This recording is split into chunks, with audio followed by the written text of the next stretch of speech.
German Wrestling Federation live im Catch-Saal Kreuzberg, Berlin. Wrestling Universe. We are ready when you are. Are you ready? All right then, the time is up. The fire is on. Welcome to Showdown.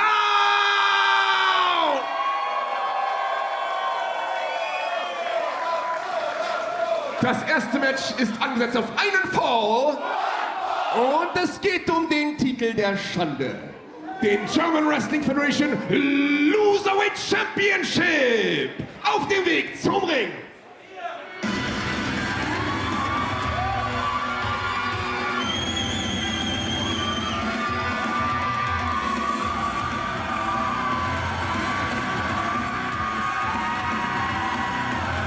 This is Crowchester.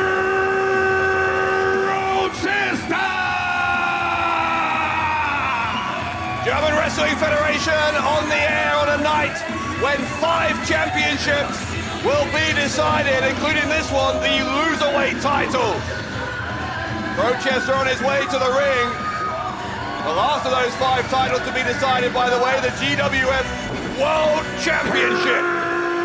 Crowchester.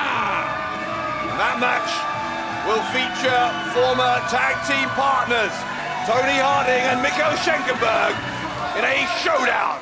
Sein Gegner mit einem Gewicht von 100 Kilogramm, der Loserweight Champion.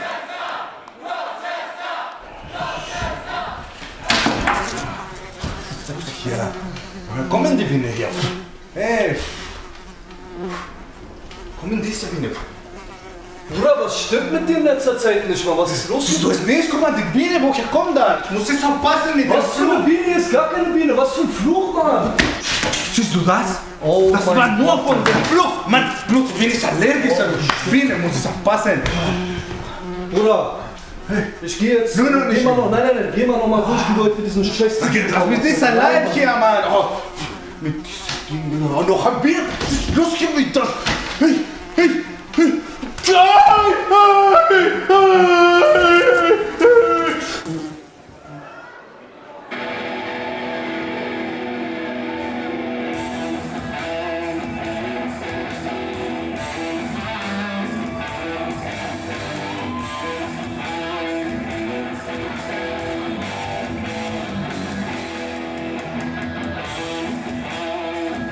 Aus Mexico City, Mexiko. Der Blutsbrüder und amtierende German Wrestling Federation Loserweight Champion El Rudo Rudissimo Orlando Silva.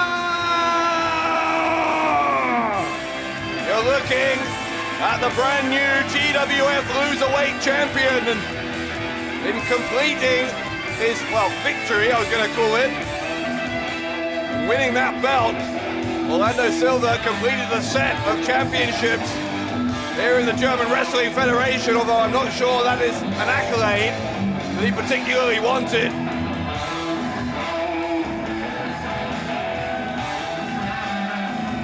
El Rudo Rudissimo Orlando Silva.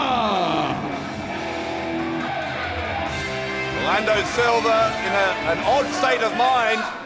We saw that slightly bizarre footage of him back in the locker room with fellow member of Blutsbrüder, Erkan Sulcani.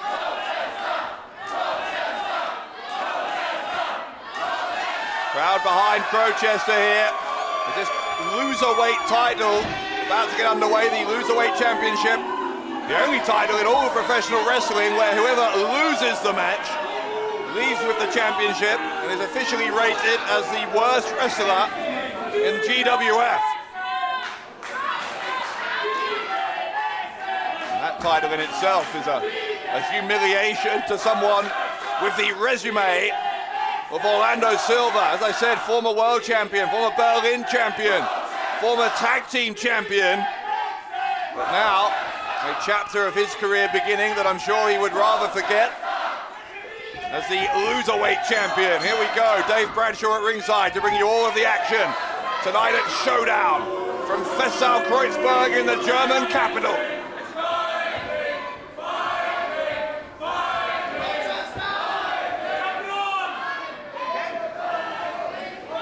I'm sure that Orlando Silva is hoping and planning on this chapter of his career being a very short one if he can defeat Crowchester here. And Crowchester has had a very good year here in GWF, winner of the Light Heavyweight World Cup, of course. Could be that the year comes to a close in the next couple of months in a very bad way if he ends up as the Loserweight champion, but we will see. Arm drag from Crowchester. For all of Orlando Silva's ability, for all of his experience, there does seem to be something going on with him at the moment. He does seem to be almost paranoid, or certainly at his eccentric worst. Got down too early there. Crowchester saw it coming. There's an arm drag from Silva. Silva's style infused with those lucha libre influences. We see it time and again.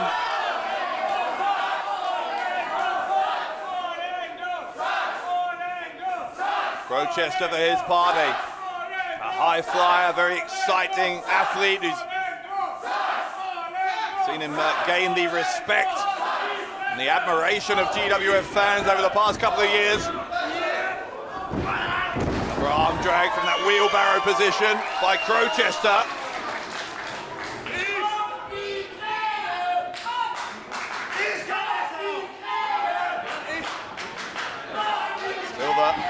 Still in an element of disbelief, I think, that he is in possession of this Loserweight title.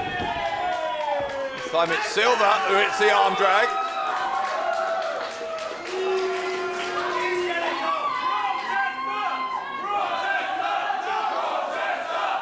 And Silva particularly agitated, it seems, by these loud and persistent chants in favor of Crowchester.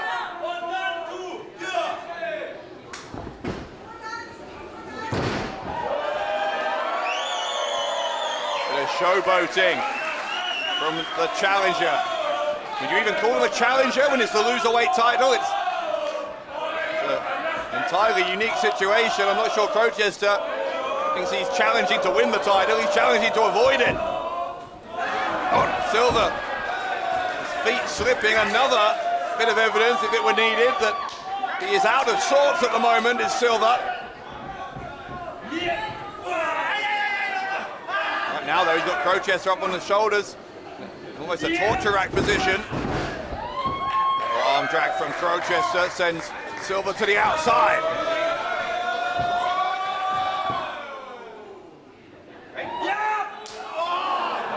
Crowchester with a stomp on the back there of Silva. Hurricane Rana as he leaps over the top. Impressive stuff there from Crowchester.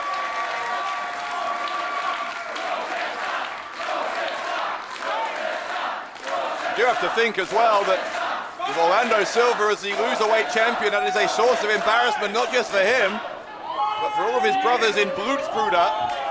Sulcani, who we saw, as well as John Klinger, Tarkan, Aslan. Crowchester goes for the pin. They are used to being the dominant force here in the GWF, winning the more prestigious championships and holding on to them for long periods of time. Klinger, of course, had that record-breaking world title reign. There's a drop kick from Crowchester on Silva. Silva himself, since he's been in Blutsbrüder, been a tag team champion with Sulcani. What's Crowchester fanning here? He's on the middle turnbuckle, but he took too long, showing off for the crowd, and Silva's going to make him pay the price.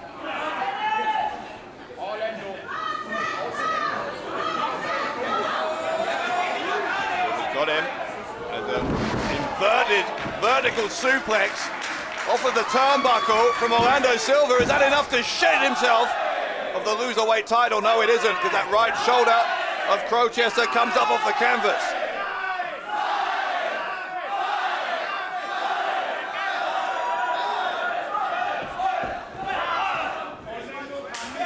Silva drops the elbow into the chest of Crowchester.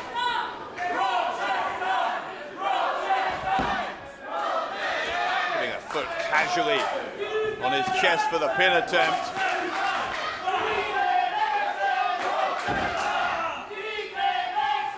Silva looking more and more annoyed as this match proceeds. He probably convinced himself that he would be able to win this in short order and get rid of that loserweight title. It hasn't been the case. If he did think that, it was a slightly optimistic claim, because Crowchester has been on scintillating form this year. He's continuing to demonstrate it here.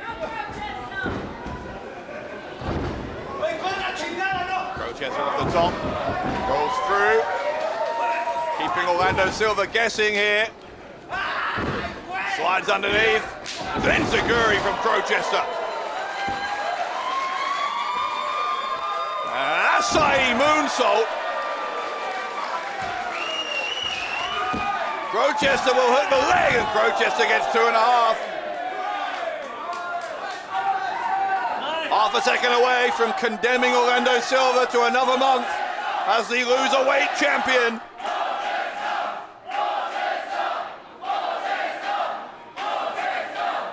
By the way, speaking of Blutsbrüder, John Klinger and Tarkan Aslan are going to challenge for the GWF tag team titles later on.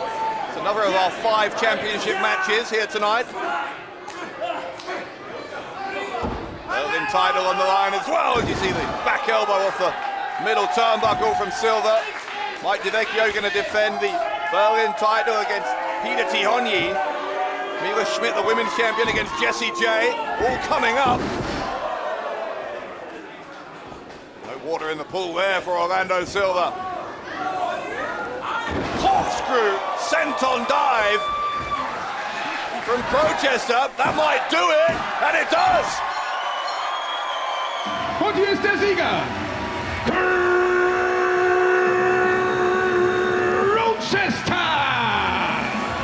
Crowchester wins, and the misery continues for the loserweight champion, Orlando Silva.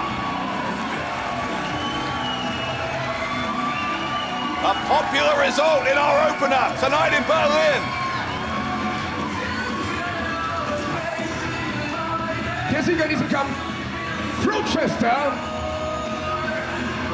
und damit weiterhin German Wrestling Federation Loserweight Champion und offiziell schlechtester Wrestler der German Wrestling Federation aus Mexico City, Mexiko, Orlando Silva. It is back to the drawing board for Blutsbrüder and for Orlando Silva. The humiliation continues. Silva still the loserweight champion, and that is not the start to the evening here at Showdown that Blutsbrüder would have wanted.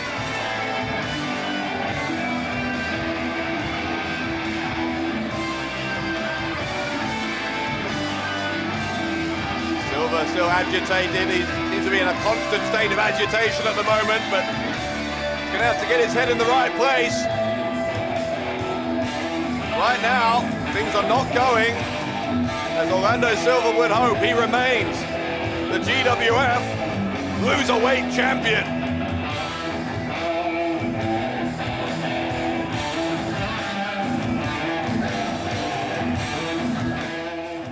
Digga, hast du mir Fischbrötchen mitgenommen? Hast du mir doch versprochen. Seit 3 Shows. Oh, Scheiße. Das hab ich vergessen. Sorry. Das nächste Mal hier gebe ich dir eins aus. Ist doch... Aber Neugier hast du gedacht, ja? Digga, das ist nicht von mir, also. Geil, Alter. Ich hab die nicht besorgt, das tut mir leid. Also ich bestimmt nicht, Digga, weil denkst du schon mit so einer Mehl hin? Das ist was meiner. Geiles Ding, ey. Guck dir das an. Werden solche Dinger haben wir auch in Vietnam getragen? Digga. Macht euch bereit für den Krieg? Alright. Also für die hier? Ey. Ist ein Triple Threat Tag Team Match, angesetzt auf einen Fall. One fall! Das bedeutet, das erste Team, das pinnt, gewinnt. Auf dem Weg zum Ring.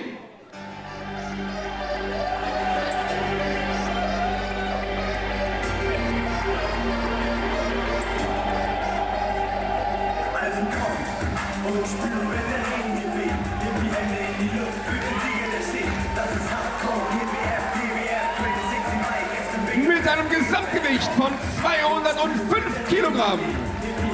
Sie kommen aus Berlin. Crazy Mike Chair. Sein Tag-Team-Partner Sexy Ronaldo Shakiri. Zusammen sind sie Team Crazy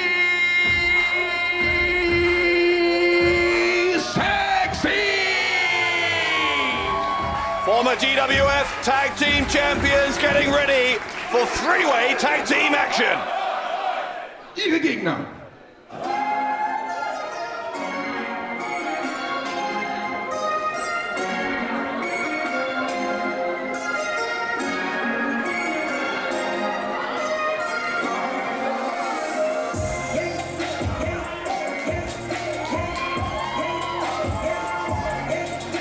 Mit einem Gesamtgewicht von 213 Kilogramm. The Black Guerrilla Army, Bennet Brown und Joshua Amaru.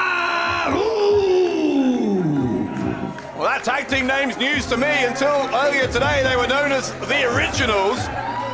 And that mysterious discovery, as you just saw, of this military gear, along with a note telling them to get ready for war, causing Amaru and Brown to rename themselves.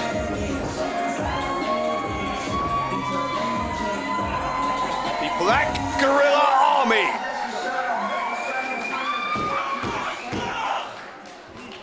Team Nummer 3.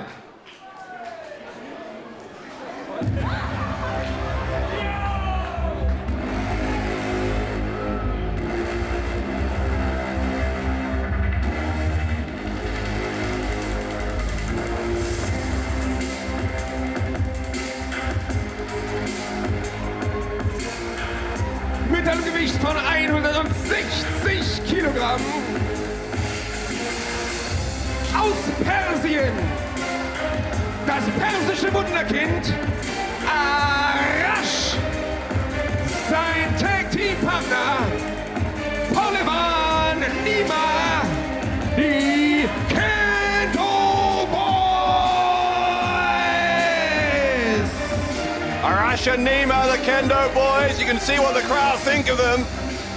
Last month at Summer Smash 7, they had a chance to win the GWF Tag Team titles. Came up just short against Kaplan and Aytac's Bahar. They're using the kendo sticks here before the opening bell. Well, technically that's not disqualification because the match hasn't begun. But it's certainly underhanded tactics. Look at this assault. Arash and Pahlevan Nima unloading with those kendo sticks. Arash in particular was once a fan favorite here in the German Wrestling Federation, but Berlin fans are letting him know exactly what they think of him.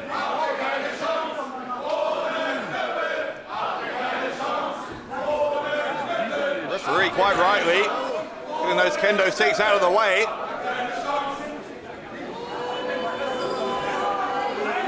With that drama out of the way, I think we're getting ready to start, but obviously the Kendo Boys have an inbuilt advantage, having already attacked both opposing teams with weapons before the bell even rings. Now the bell does ring, we're underway as Pahlevan Nima of the Kendo Boys against Sexy Ronaldo Shakiri of Team Crazy Sexy. High leg lariat from Shakiri.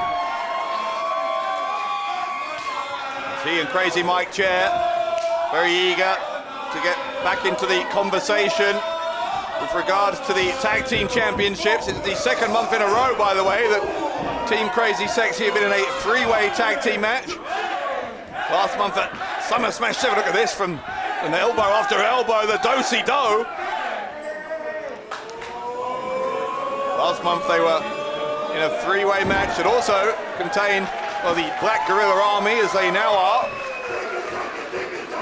as well as Blutsbrüder, John Klinger and Tarkan Aslan, who won that match, and as a result are getting a tag team title shot later on. The backdrop from Nima Nima's going to tag in Arash. Nima sent flying in, and here we go.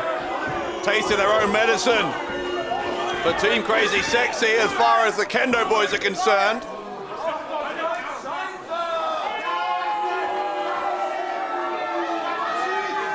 Nima and Arash pretty impressed with themselves, but they seem to be the only ones who are happy with their handiwork.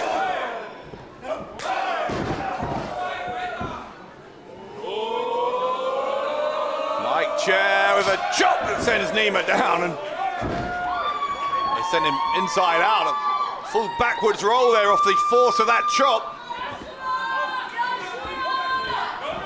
Here comes Joshua Amaru. And that mystery persisting. So who left that military style gear for Amaru and Brown? And that ominous note, get ready for war. Double team. Leg sweep into the clothesline and the cover from Brown. First team to score a pinfall or a submission over any one of their opponents wins this three-way match.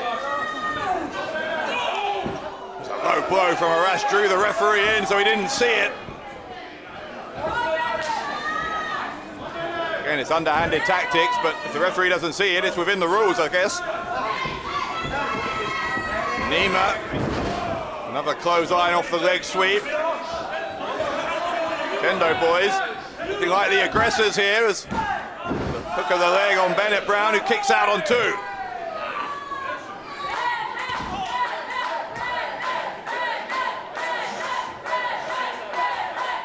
Big chop across the chest from Nima, and an uppercut. Bennet Brown fighting back, here's the elbows. Nima, though, has got him isolated. The Kendo boys corner, very dangerous territory here for Bennet Brown. The double team, both Arash and Nima stomping away. Those quick fire tags helping their cause. Whenever you tag, you get that 5 seconds where you're both allowed to attack the opponent at the same time, and they're taking full advantage of that. And even things that aren't within the rules. Look at this from Arash. That knee down, choking out Bennet Brown. Very, very difficult for a single official to keep control in a match with 6 big personalities like this, particularly when 2 of them, the Kendo boys, are determined to cut every corner they can when the referee's back is turned.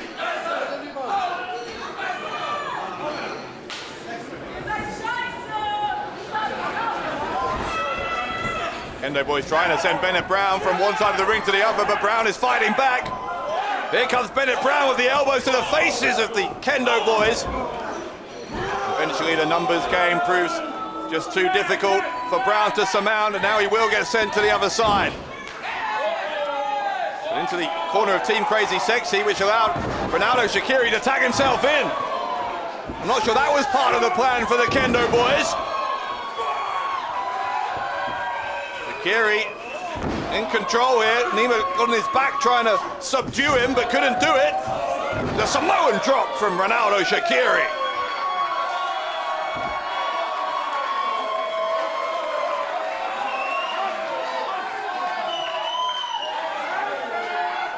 Team Crazy Sexy enjoying wild popularity here in Fest South Kreuzberg.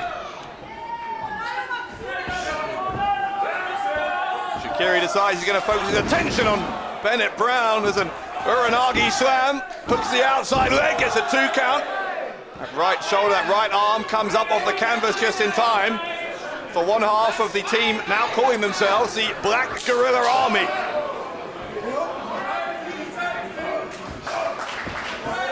And the double team from Team Crazy Sexy. Brown in trouble, gets DDT'd. Scooped up and into a suplex. Crazy Mike chair was legal, but didn't have time to make the pin because Arash quickly put paid to that. The power slam from Arash. The referee quite rightly saying there hasn't been a tag. Arash isn't legal. I'm not sure Amaru is either. It's chaos here ensuing. The neck breaker from Amaru. Pahlevan Nima back in to help his partner. The sling blade from Nima.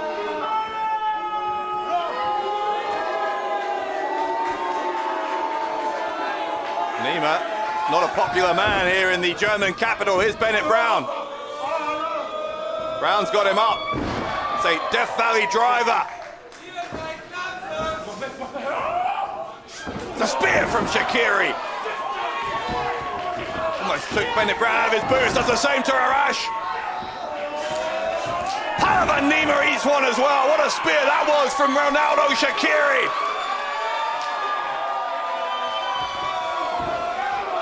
Amaru though, coming in to fight Shaqiri. This will be an interesting showdown. Single leg takedown, boot to the face. Now Amaru tagging in Brown. Black Guerrilla Army looking for the double team. Shaqiri though kicks Brown away. Amaru clubs him in the back of the neck. Amaru gets tripped by Nima. Nima striking Amaru on the outside. Here comes Arash. Kendo boys back in control. Back and forth, to and fro. This three-way contest. Here comes Nima. Great double team move there from the Kendo boys. Nima, I think, is legal. Referee's going to register this count.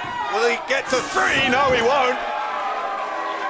Shaqiri got the arm up, but if the referee hadn't been groggy, he was struck a minute ago, I think, and if it wasn't for that and a slightly slow count, gotta wonder whether the Kendo boys would have just won this.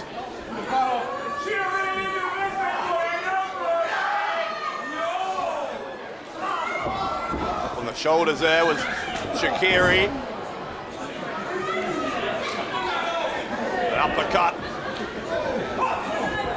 Exchanging blows with Arash. Shaqiri set to the outside. It's the Kendo boys with the high ground inside the ring. Here comes Bennett Brown. Sends Nima into Arash.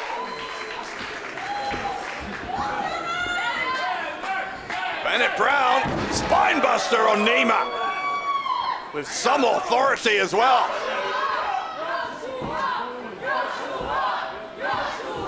Amaru is in. Arash looks vulnerable. Fights his way out to his credit. There's a schoolboy roll up from Arash. Kendo boy's going to try and look to steal it. 2 count and a kick out. Big lariat. Amaru able to tag Bennett Brown back in. They'll try again for the double team. And they'll get it. A sit-out powerbomb from Bennett Brown. And the Black Guerrilla Army wins it. Und hier sind die Sieger. Bennet Brown, Joshua Amaru, the Black Guerrilla Army. That note they found in the locker room told them to get ready for war. Looks to me like they're ready. Bennet Brown, Joshua Amaru, the Black Guerrilla Army. Amaru and Brown celebrating victory here at Showdown. Always non-stop action in these three-way matches, and to be able to navigate that and pick up the win, it's a hell of an impressive feat from these 2 young men.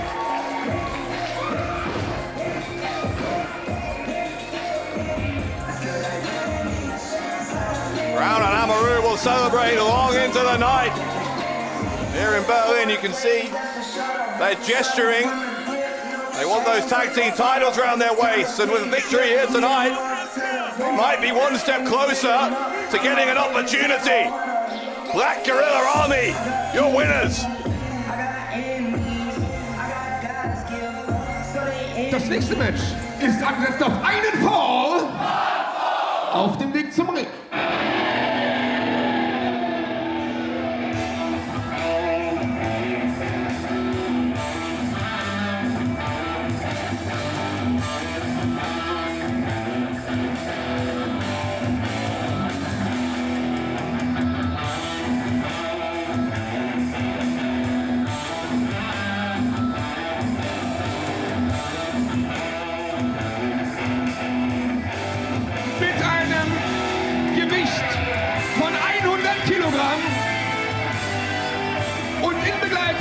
seiner Blutsbrüder John Bad Bones Klinger und Tarkan Aslan aus dem Kosovo, Mr. Abaka, the Golden Boy, Erkan Sulcani.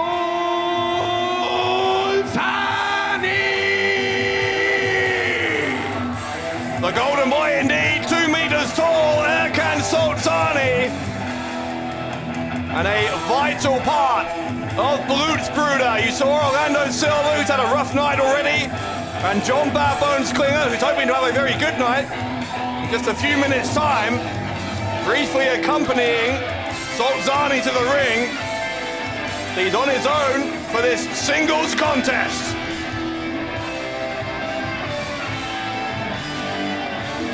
Former Berlin champion, former tag team champion. The world title continues to elude Erkan Sulcani, and his latest opportunity at it, Mystery Mayhem in May, came up just short against Axel Tischer.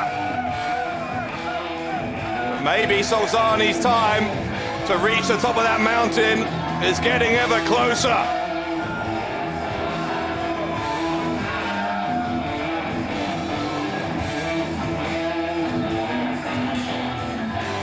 Gonna face a hungry young opponent here tonight, though. Be very interesting to see how Nick Schreier can do against Mr. Uppercut. Von den Blutsbrüdern Erkan Sulcani.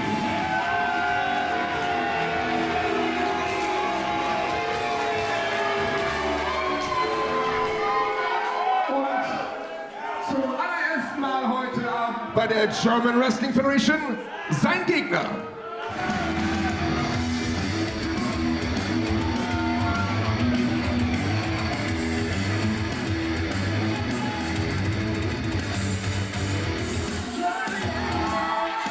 Mit einem Gewicht von 75 Kilogramm aus dem Erzgebirge, Nick Schreier!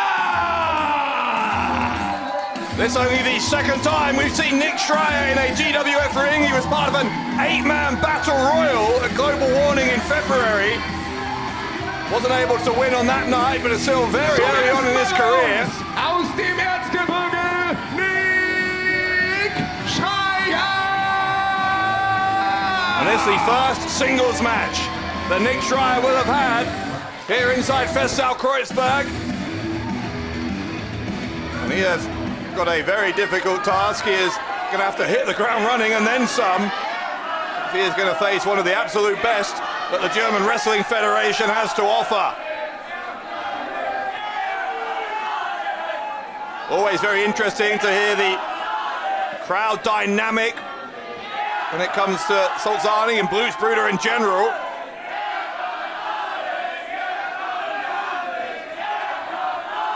A portion of the GWF fans, no doubt, very fond of Blutsbrüder.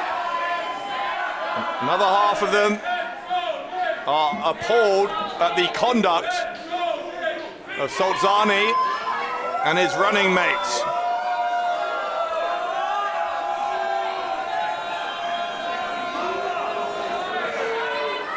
Sulcani with a tremendous height advantage over Nick Schreier. Experience advantage too, obviously. Quite how this young man compensates for those deficits that he's going to have from the opening bell remains to be seen. But if Schreier can somehow do the seemingly impossible here against Sulcani, it will really announce his arrival here in GWF.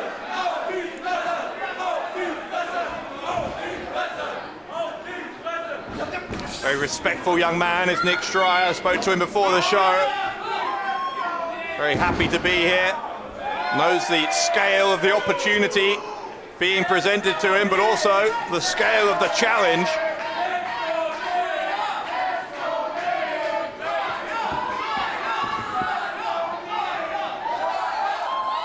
As always, The crowd here in Festsaal Kreuzberg in full voice. Many of them supporting this newcomer. Vicious elbow there though from Sulcani.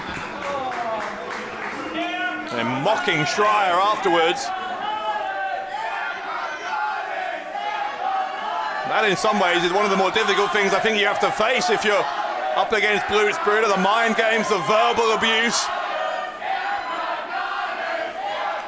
They carry themselves like they are, and that they know they are the dominant force in GWF. They have been for a long time now. Arm drag from Schreier. Another one, no, because Sulcani put the brakes on. And there's an uppercut from Mr. Uppercut. No one hits them better than Erkan Sulcani.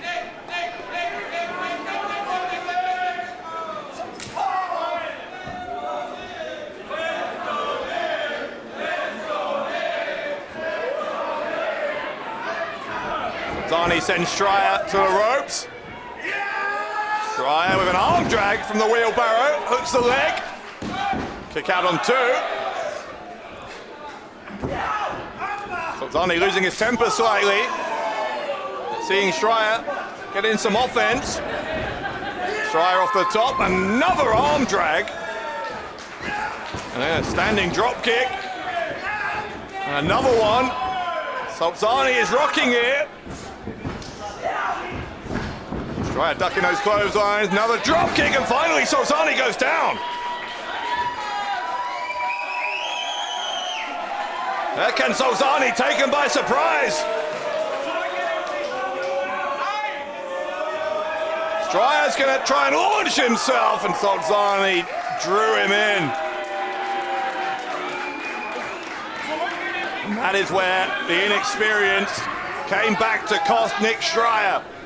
Sulcani knew exactly what he was doing. And from having been on the back foot briefly, that mistake from Schreier has put Sulcani firmly in the driving seat. Another uppercut. Schreier remains standing, but here comes another.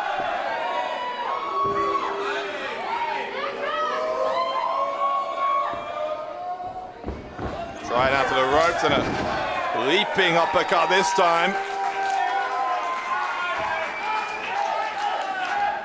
Sulcani drapes himself over Schreier, who kicked out. Plenty of determination in this young man, no doubt about that.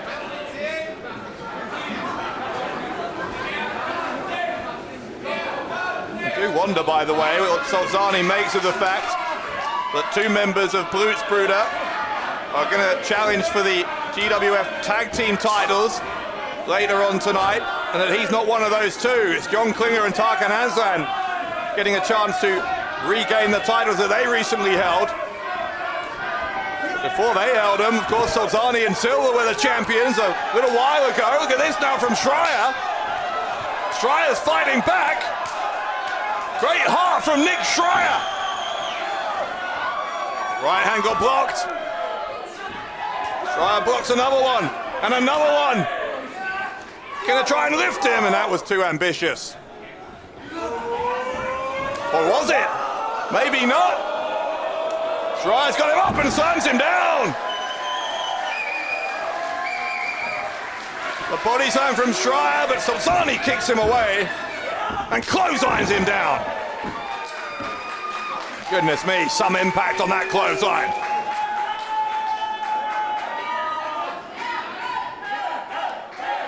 Sulcani with a single foot, somewhat arrogantly draped on the chest there, and pinfall got what it deserved, which was only a 1 count.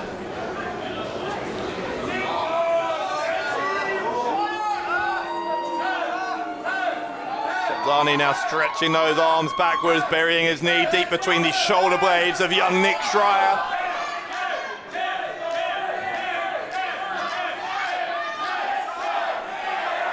Crowd here, really behind Schreier, large parts of the crowd at least.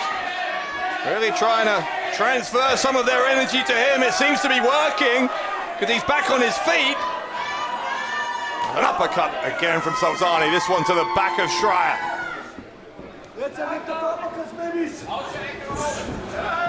Sulcani sends Schreier into the corner, follows him in. Another uppercut. How many uppercuts has Sulcani unleashed on Schreier in this match?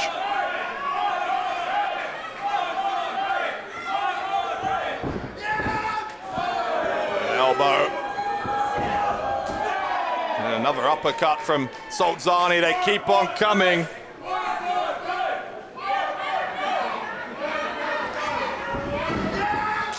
Another elbow from Schreier, and maybe another uppercut. No, because the boot goes up. Schreier looking for the crossbody. Sulcani too powerful. It was a little too predictable from Schreier. Sulcani knew it was coming. Now the power of Sulcani about to be felt at full force by Nick Schreier. Can the Golden Boy win it? He's got the left leg hooked, but the right leg kicked out.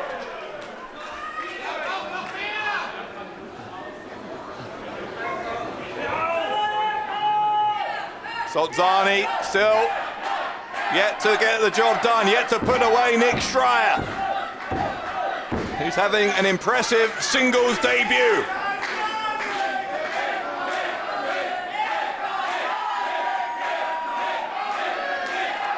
Listen to the chance for Nick.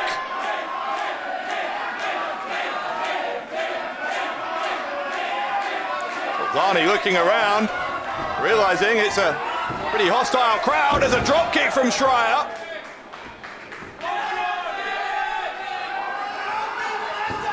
Schreier, so much energy, so much will to win from Nick Schreier. Sulcani able to send him to the apron. Schreier though, gets him in the abdomen and a launch over the top. Rolls onto his feet, ducks a clothesline from Sulcani and drops him face first, hard into the canvas. Top of the head, I think that was in fact, of Sulcani. Landed on the mat and he gets clothesline to the outside. And high-flying action from Nick Schreier.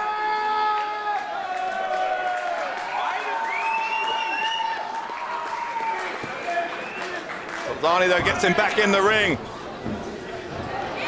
Sulcani a step behind the pace here against Schreier at the moment. The DDT from the young man.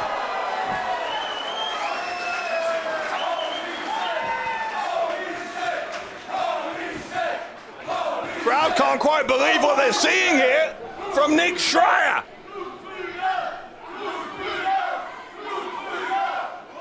You can hear the Blutsbrüder contingent as well though. Sulcani has his fans, no doubt about that, as Schreier heading up to the top. Getting his balance.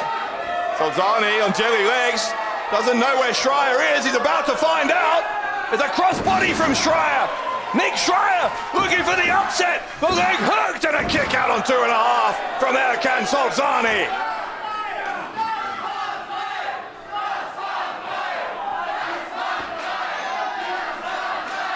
Well, this is proving to be a much more competitive match than many would have expected. And the credit for that due to Nick Schreier. Schreier is lining up Sulcani. Sulcani though turns him inside out, lands him on his feet, goes for the super kick in the corner. He's got his leg caught. Here's a schoolboy roll up from Schreier. Can he win it that way? No. Schreier comes back after him, drops Sulcani on the back of his head, tries again for the pin, another near fall.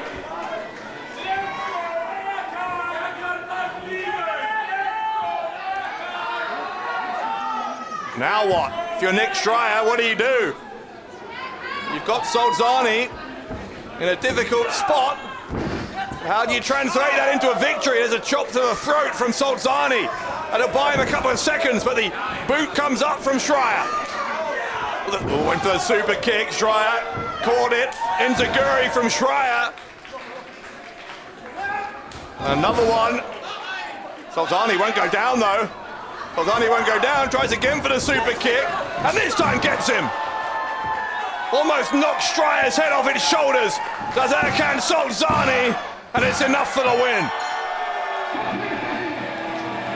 The Golden Boy, Mr. Uppercut, der Blutsbrüder aus dem Kosovo, Erkan Sulcani. You sure saw him gesturing, ticking names off a list.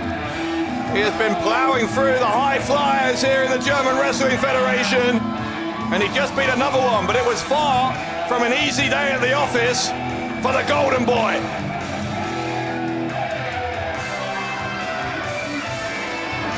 Erkan Sulcani, your winner.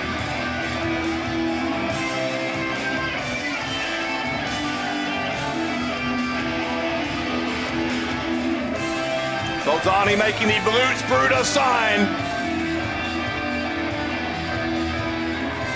And he will celebrate a much needed win for his faction after what happened to Orlando Silva earlier on.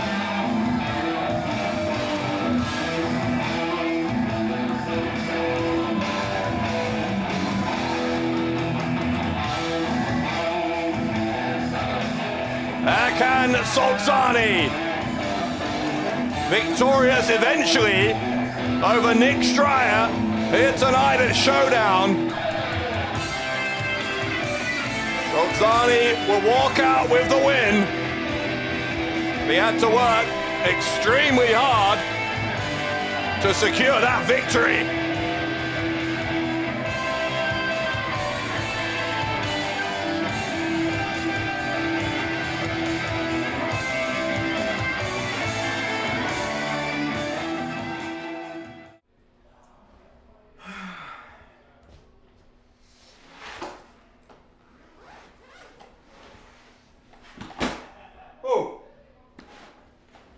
Oh, my title, raise. Oh! What the heck? Oh! Who's taking my title? Oh! Raise? Oh! What happened? Why are you taking my title? No. You know raise? No. My title, fuck! Das nächste Match ist angesetzt auf einen Fall. Und es geht um den German Wrestling Federation Berlin Championship. Auf dem Weg zum Ring.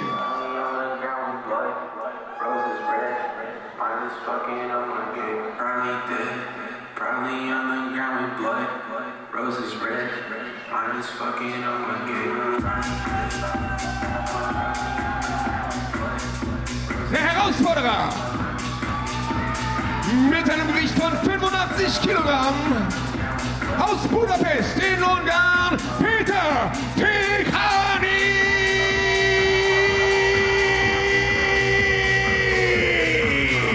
Quite simply, one of the most exciting young talents in all of European wrestling.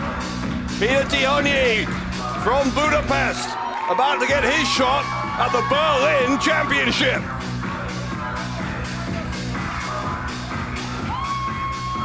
Aus Budapest in Ungarn, Péter Tihanyi.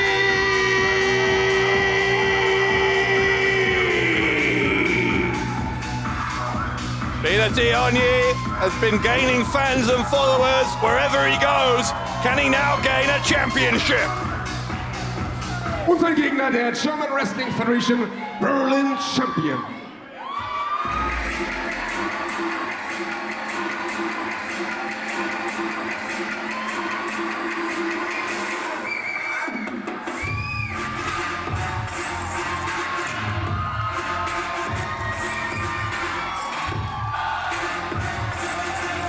Mit einem Gewicht von 108 Kilogramm aus Moos in Belgien,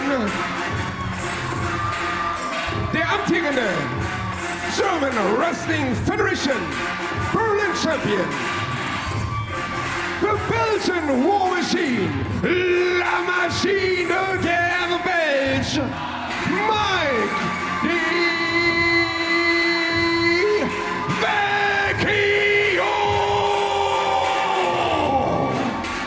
There was in December last year at Legacy 26 that the Belgian War Machine defeated the man who is now the GWF World Champion, Toni Harting, to become the Berlin champion. And since that time, Mike Vecchio has faced all comers. Fast-time Mudo, Crowchester, Ahura, Marius Alani, Orlando Silva. Crowchester again last month at Summer Smash. Whoever is put in the way of this machine, quite simply, has got run over. German Wrestling Federation Berlin champion.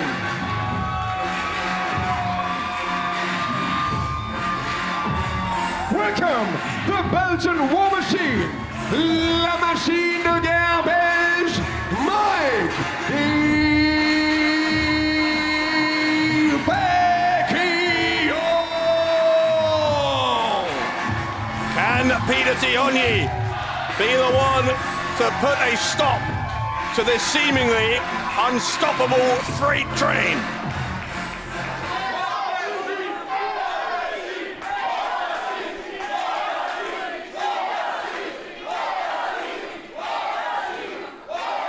Tihanyi, a newcomer here in GWF. Mike Vecchio has earned the respect of the GWF fans over a prolonged period of time. There's War Machine chants to be expected, but Tihanyi not intimidated at all. You saw him making a gesture of a title belt and then shoving Vecchio in the chest. Yeah, but there's the strength differential. Vecchio with the power to push a man to the ground with a single shove. But here is the strength of Tihanyi, the speed, the agility of this young Hungarian. Tihanyi over the top, here come the kicks. Gonna have to neutralize that explosive power of Vecchio. Tihanyi, and he's not gonna do it like that. Lands on his feet, does Tihanyi, and smartly, I think, went to the outside.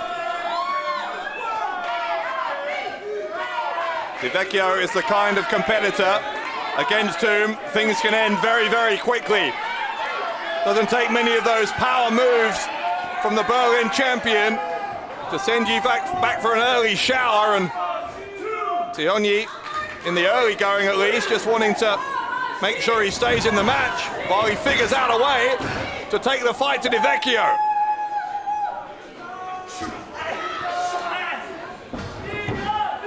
Vecchio with a wrist lock. Tihanyi very well trained by some of the best in Hungary, including the Arrows of Hungary.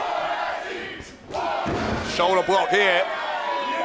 Vecchio takes him down, but Tihanyi very technically gifted, as well as his speed, his high-flying skill.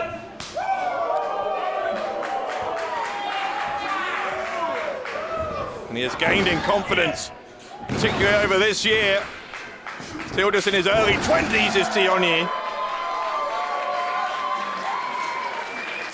Drop kick there though from the champion has slowed down Tihanyi. Has it stopped him entirely? No, it hasn't, because Tihanyi kicked out on two.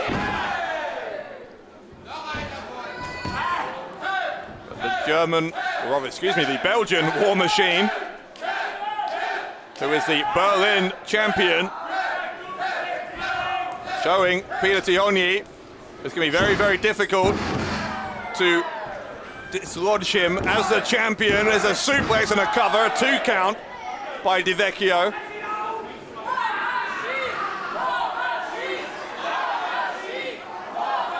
And those War Machine chants starting up again.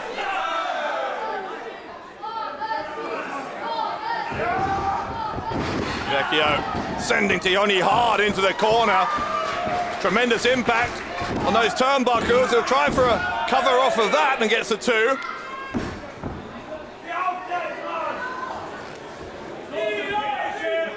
Interesting thing about Vecchio's title reign is the sheer range of opponents he's faced. Seen him face high flyers like Tihanyi, but then fellow powerhouses like Marius Alani. Every type of athlete Vecchio has proven that he is the equal to. And more than equal to, he's beaten them all.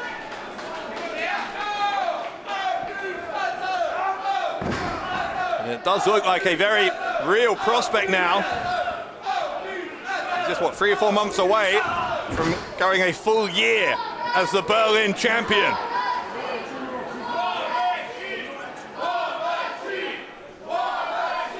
Of course, if Péter Tihanyi can end that title reign, and he'll also end those hopes of going the full 365 days. But Vecchio, he's looking good here at the moment, Tihanyi. But here comes Vecchio again. How quickly the pendulum can swing in favor of the Belgian War Machine, who hooks the leg. And a kick out by the challenger, but Vecchio straight back on top of him, pounding away with that big right arm. Tihanyi rolling backwards though off the sleeper hold attempt. Got the shoulders of the champion down. There's a spinning backbreaker though from Vecchio. Will try again for the win, and again Péter Tihanyi kicks out. But the champion is starting to dominate this match now.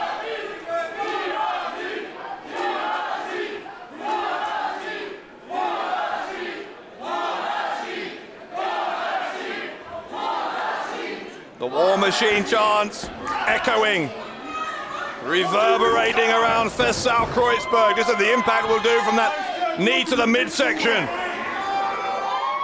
Side slam from Vecchio, who hooks both the legs of Tihanyi. Challenger still kicks out. You can see though Tihanyi is holding his lower back.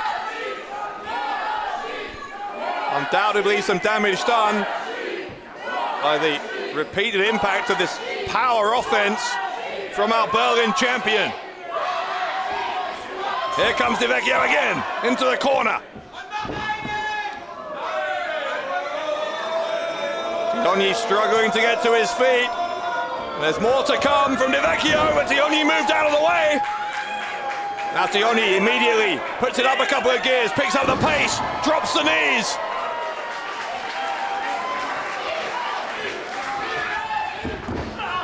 Into the corner goes Tihanyi though. Vecchio's got him. Drops him with a running side suplex. Back of the head of Tihanyi bounced off the canvas. Has it rattled him enough? No. The skull of Tihanyi feeling the impact from that suplex, but the young man from Budapest still able to kick out before the count of 3.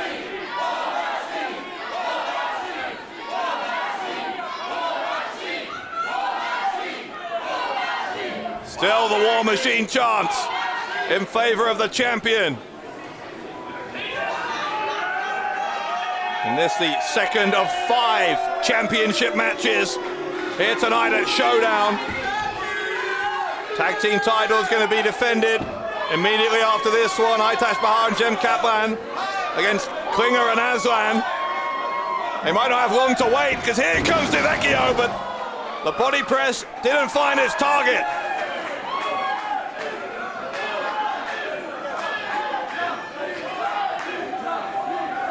Tihanyi's on the apron.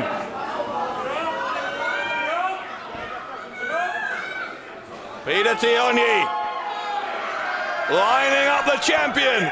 Here he comes, but he ran into an uppercut. Or rather leapt into an uppercut. Now Vecchio's going to try it, and he jumps into a knee. Both men boot each other. Both men go down, and we're at a stalemate here for the Berlin title.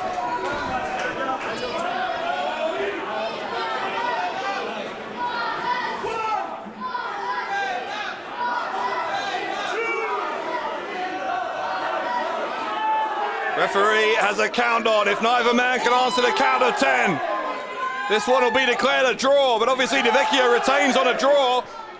So it's Tihanyi in particular who needs to make sure he answers the count.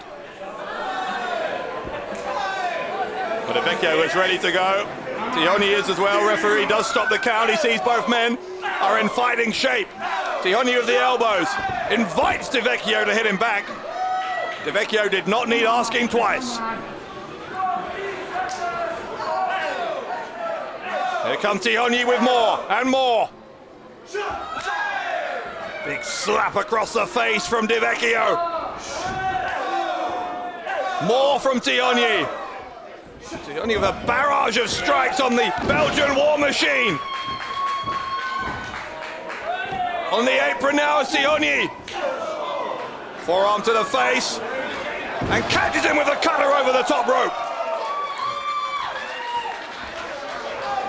Tihanyi uses the top rope again to nail a DDT. And suddenly Vecchio's in trouble. Vecchio's body is limp. Could it be? Could it be? No, right shoulder up for Mike Vecchio.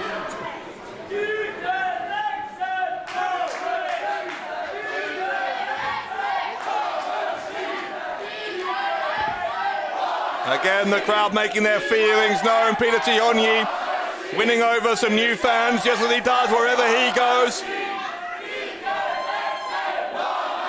Tihanyi is pointing to the top turnbuckle, which is really his most comfortable territory.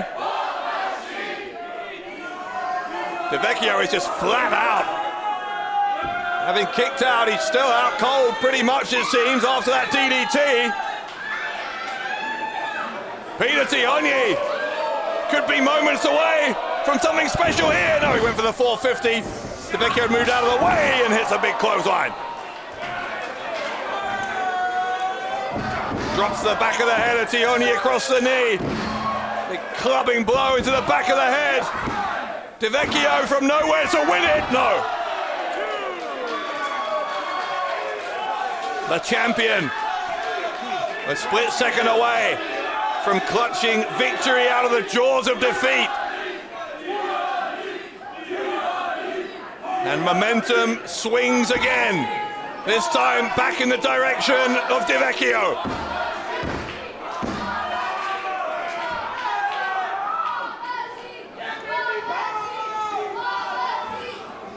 Vecchio uses the ropes to get to his feet. Tihanyi does the same in the opposite corner.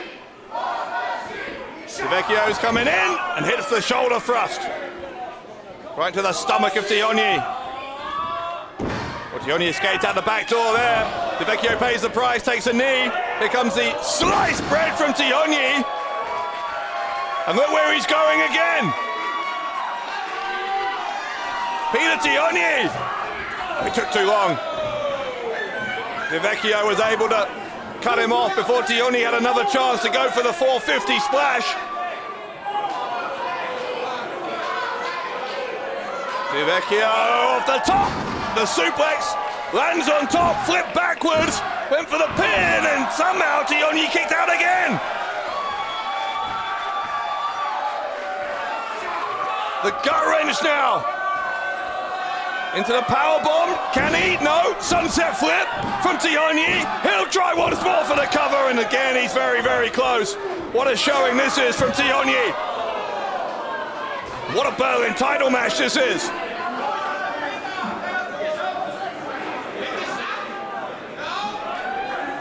Vecchio now, though, with Tihanyi perched on the top turnbuckle.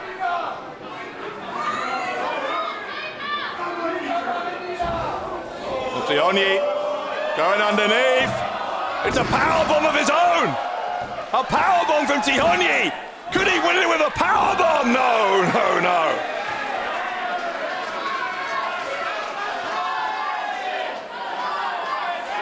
What a contest. What a showdown. The South Kreuzberg is rocking as this Berlin title match continues to unfold.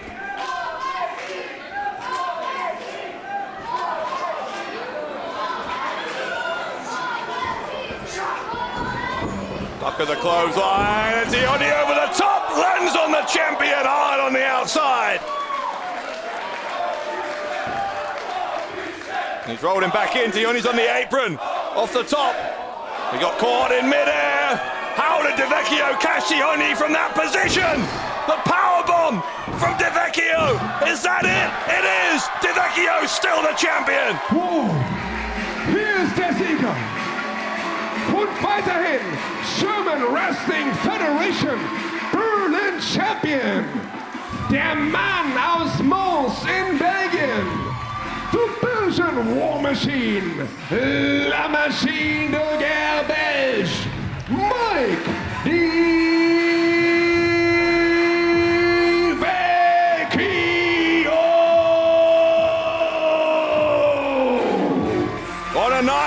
very strong performances. Vecchio and Tihanyi have just put in a pretty strong claim for stealing the show. Vecchio had to fight and fight hard to keep his title reign going, but he found enough. Berlin, was für ein unglaubliches Match und was für ein unglaublicher Gegner aus Budapest in Ungarn. Dankeschön, Péter, Tihanyi. Aber der Sieger kommt aus Belgien und heißt Mike Vecchio. Vecchio retains here at Showdown. And his title reign continues. Wait, what's this now? That's Erkan Sulcani. Sulcani himself victorious tonight, as we saw a few minutes ago. A former Berlin champion. He's got a microphone. What's Sulcani want to say to Vecchio?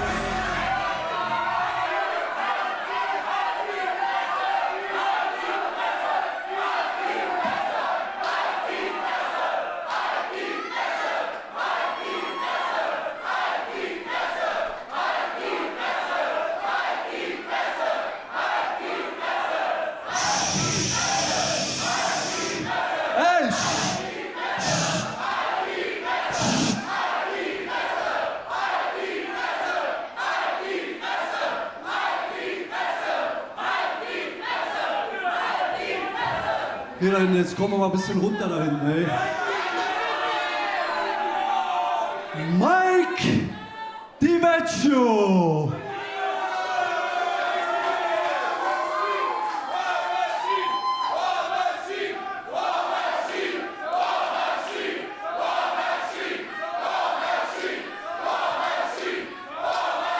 Mike Vecchio, War Machine. Ich bin Erkan Sulcani, a.k.a. Mr. Uppercut, a.k.a. der High Flyer Killer.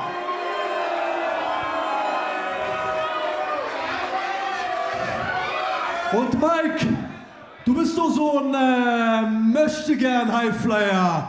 Ich glaube, du würdest gut in meine Liste passen, weil Mike, Péter Tihanyi, den kann doch jeder besiegen. Komm, du gegen mich, One-on-One, Einzelkampf um den GWF World Title.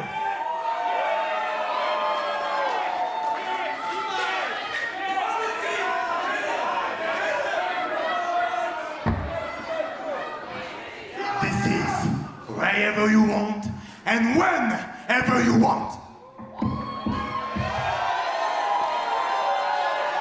Well, Vecchio is ready to go. Sulcani wants a title shot. Oh, hang on. Den Gründer und Präsidenten der German Wrestling Federation, der Mann, der hier entscheidet, Ahmed Muhammad Ali Cheer!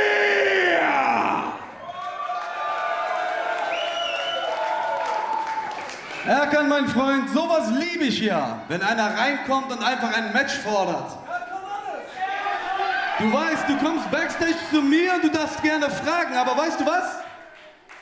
Ganz ehrlich, ich finde deine Idee sehr gut.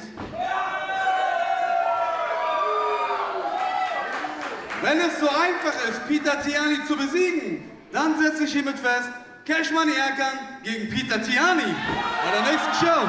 Viel Spaß! Ahmed Chair has spoken. Wow! Cash Money! Erkan Sulcani gegen Péter Tihanyi beim nächsten Mal hier im Catchsaal Kreuzberg in Berlin.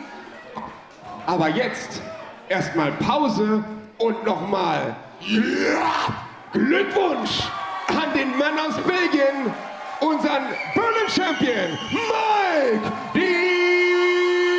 Vecchio. Well, you heard Ahmed Chair. He said if Erkan Sulcani thinks it's so easy to defeat Péter Tihanyi, he can prove it. we're going to see in the future Sulcani against Tihanyi.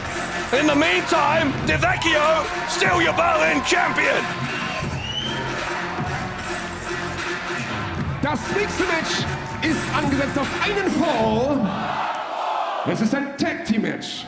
Und es geht um den German Wrestling Federation Tag Team Championship. Auf dem Weg zum Ring.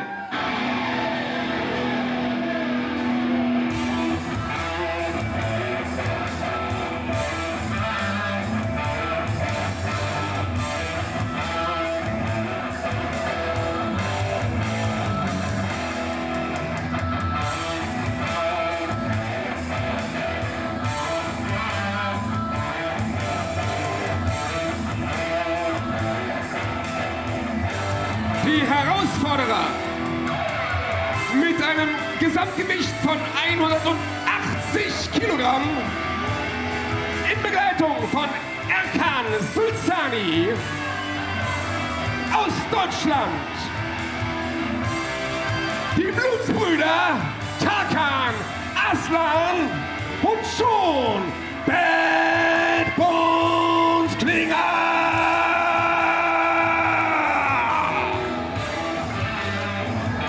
Looking to regain the tag team titles that they lost to Aytac Bahar and Kaplan earlier this year.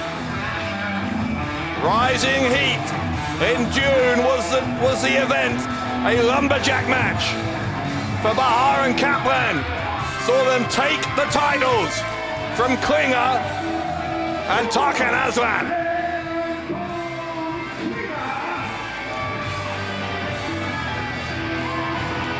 Sein Tag-Team-Partner Tarkan Aslan, die Blutsbrüder. Can they reclaim the gold they believe is rightfully theirs? Ihre Gegner, die German Wrestling Federation Tag Team Champions.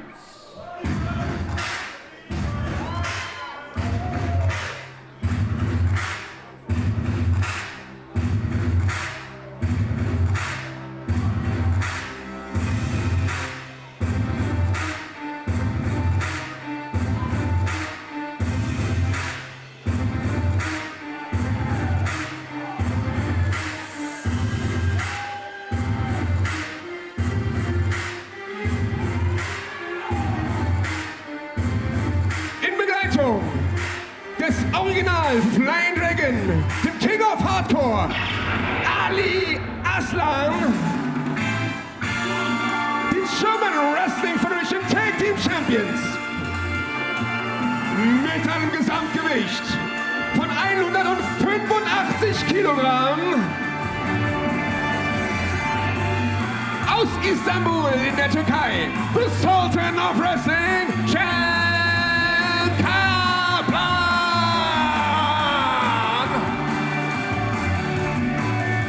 und sein Tag-Team-Partner aus Adana, ebenfalls in der Türkei, der Adana Bulldozer, Aytac, Bahar.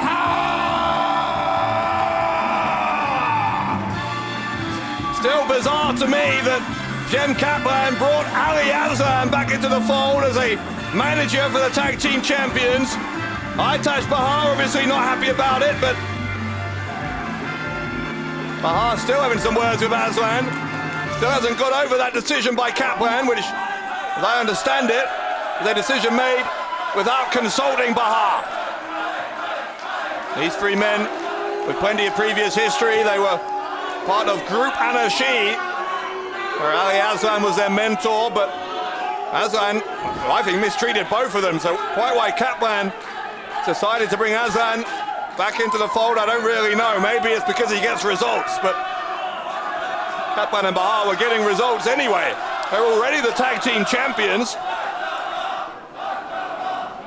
And this will be a test of exactly how much Ali Aslan is worth to this team, these tag team champions, because they're going to need that support on the outside against a team as cunning as slide Die Titel der German Wrestling Federation Tag Team Champions Tim Kaplan. John Klinger and Tarkan Aslan.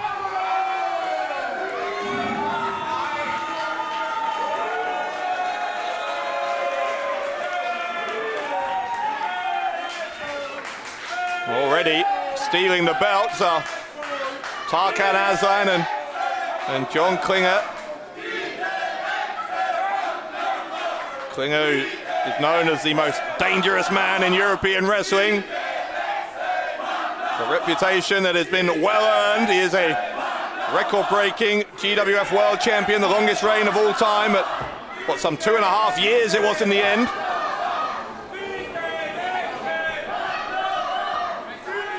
Tarkan Aslan himself, a former world champion. Kaplan, by the way, as well as a tag team champion, has been Berlin champion in the past. Quite possibly the finest pure athlete in the German Wrestling Federation is the Sultan of Wrestling.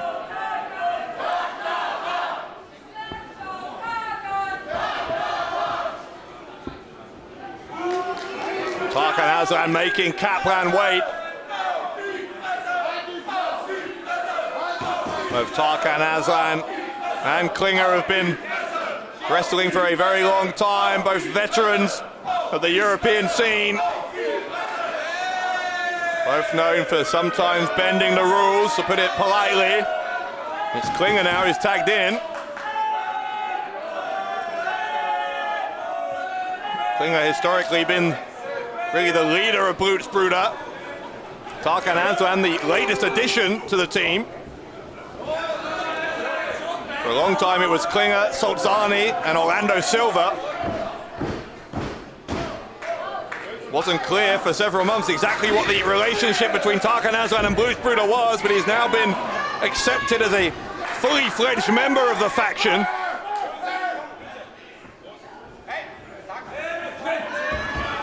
Aslan going through the ropes there to force the break from Kaplan.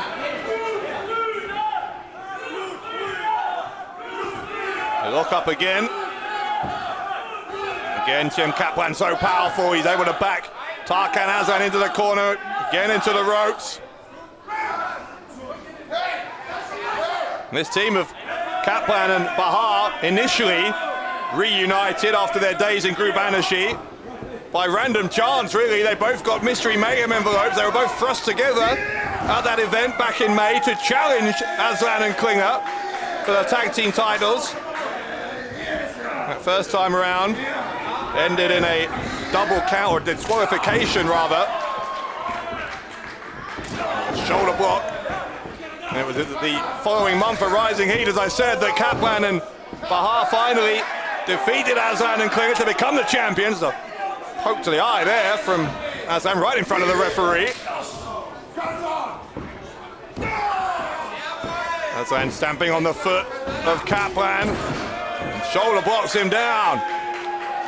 Blutsbrüder looking good at the moment to regain the tag team titles. Shoulder block there though from Kaplan.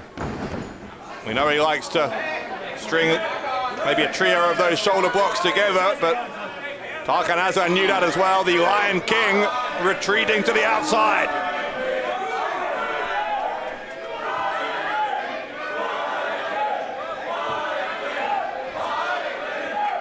Aslan not going to be put off by the derogatory chants of some in the crowd who think that was cowardly in some way. He'll tell you it was smart to get out of the ring to regroup. And finally, to tag in Klinger. Aytac Bahar is in for the champions, the Adana Bulldozer.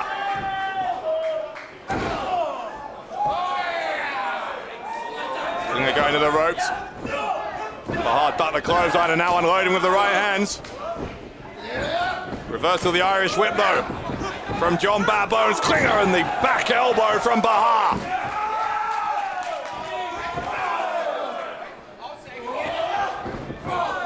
Klinger gets big back body dropped. Aytac Bahar in control. Bahar, I think, demonstrating pretty neatly why he thinks they don't need Ali Aslan.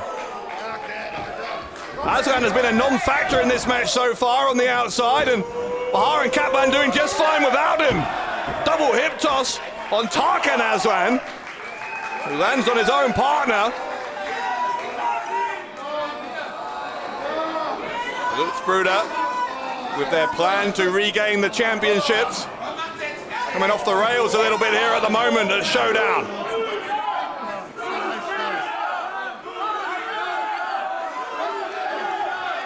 Having been so dominant on the championship scene here in GWF for so long, they held the world title and the tag titles for a prolonged period, did Blutsbrüder.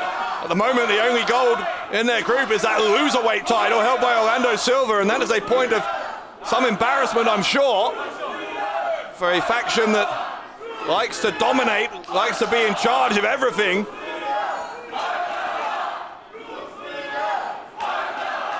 Tarkan Aslan, who is the legal man now again. Aytac Bahar. Trying to, well, nothing happened. Tarkan Aslan claiming that Ali Aslan cheated, and in fact there, because the referee was inclined to believe Tarkan Aslan, that actually the presence of Ali Aslan there has worked to the detriment of the champions.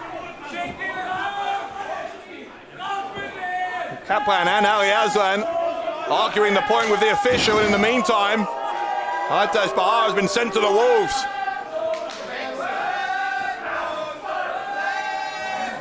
It's that cunning I was talking about by Tarkan Aslan to play off of that reputation of Ali Aslan and try to make the official believe something happened that it didn't. Meanwhile, covering a 2 count. Plenty of verbal back and forth now between Tarkan and Ali. 2 different Aslans, but 2 men who've both been known to make the rules work to their advantage whenever they can. Knee to the side of the head. Tarkan Aslan believes he's won the tag titles, but complacency could have been what cost him, could have been a 3 count, and now got him backed into the corner. Bahar tags in Klinger. Tarkan Aslan and John Klinger still furious that they ever lost these tag titles. Like a rising heat, that lumberjack match they think was a travesty of justice, and they're looking to put it right as a rake to the eyes from Klinger. You could argue itself is a travesty of justice, but I'm sure Klinger wouldn't see it that way.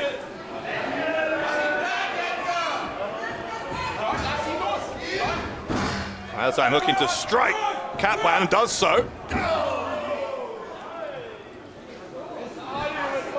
Kaplan sent to the outside, and Tarkan Aslan again a little bit distracted here by Ali Aslan and Jem Kaplan. Meanwhile, it's a deliberate thing, because look at this, Klinger choking away at Aytac Bahar. Once more, the distraction by design from Tarkan Aslan. It's smart, you might not like it, but it's clever, and it gets a 2 count.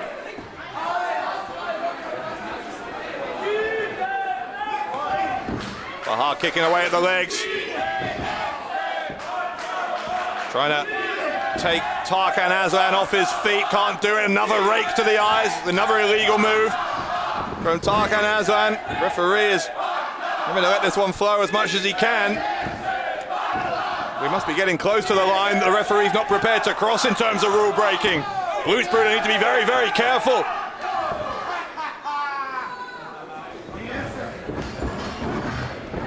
Bahar sending Aslan to the ropes. The high knee went up. In comes Klinger, there was no tag there. John Klinger coming in of his own accord. He's going to get sent out very, very quickly. Tarkan Aslan sends Bahar to the ropes, slaps him across the chest, comes back for more clothesline from Aytac. Yeah, Dana Bulldozer, though, has been in there a long, long time. He could go and make the tag to Kaplan if he wanted to at this point. Look at Kaplan. Kaplan urgently wanting the tag. Oh wait, Klinger moved him out of the way. Klinger swept the leg of Kaplan at the last possible moment. Aslan has done plenty of similar things in his past. I think he's more upset that he's been outsmarted than anything else here at the moment. Blutsbrüder, the heart attack. Klinger's going to look for the pin. Can he get it? Half second off, and the quest for Blutsbrüder to regain the tag team titles continues. It is not successful so far.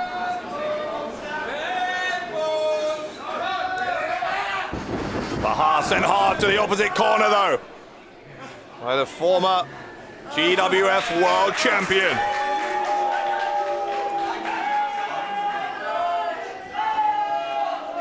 Klinger with a sadistic smile on his face, things going his way right now.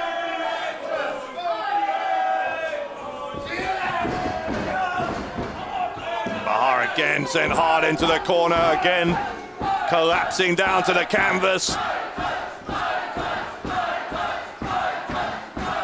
Klinger's going to suplex him up and drops him on the knee.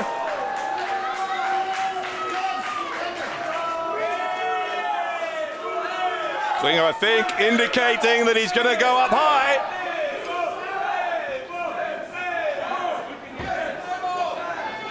Klinger on the top. Bahar is a sitting duck. Klinger launches and he descended to badness, but the boot went up. The boot went up from Bahar. Klinger going face first into it. Bahar now maybe with another chance to make it to the corner and make that much needed tag to Kaplan. There's the tag, here it comes. Kaplan in. Elbow. An uppercut. Kaplan unloading on the challengers.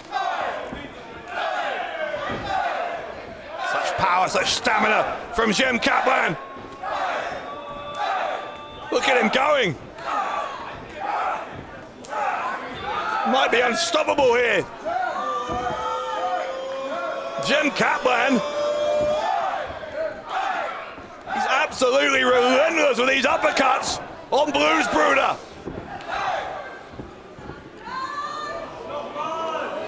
Klinger and Tarkan both wobbling. Now the double team finally able to make that numbers advantage count. Or are they? Maybe not. Double suplex from Kaplan. Wow.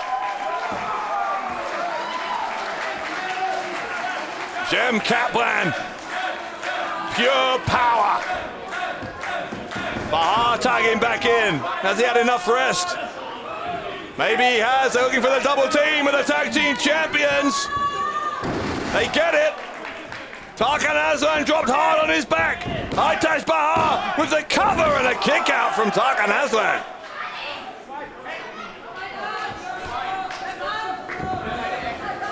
Aslan at ringside, not happy that wasn't a 3 count, but nothing wrong with the count from the referee. Perfectly legitimate. Tarkan Aslan, he's claiming. What's he claiming now? He's saying he's hurt his leg. Again, it's a distraction, obviously. John Klinger once more taking full advantage. Aslan claiming injury. What's he got here? Well, that's a drinks can. That's exactly what Aslan tends to use. Aslan not going to stand for that. Aslan strikes Klinger. Kaplan with the Solden smash. Kaplan makes the cover. Referee hesitated, and the hesitation gave Tarkan Aslan an opportunity to get in and make the save.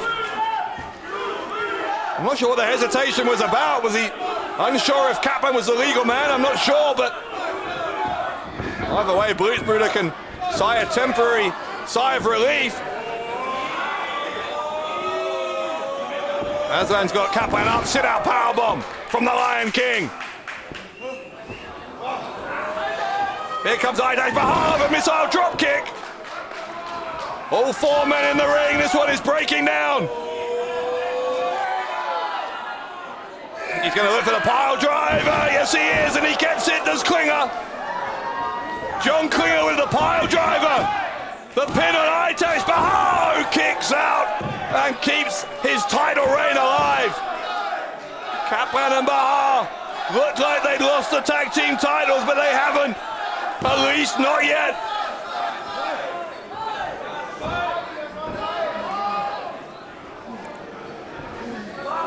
Klinger helping Aslan to his feet.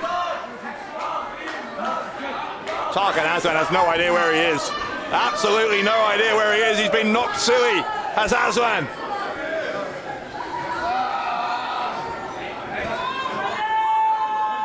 Blutsbrüder looking to finish it. Oh, Klinger hit Aslan. Klinger collided with Aslan. Back elbow from Aytac, Bahar. That miscue from Blutsbrüder could prove to be extremely costly. Clotheslines from Bahar.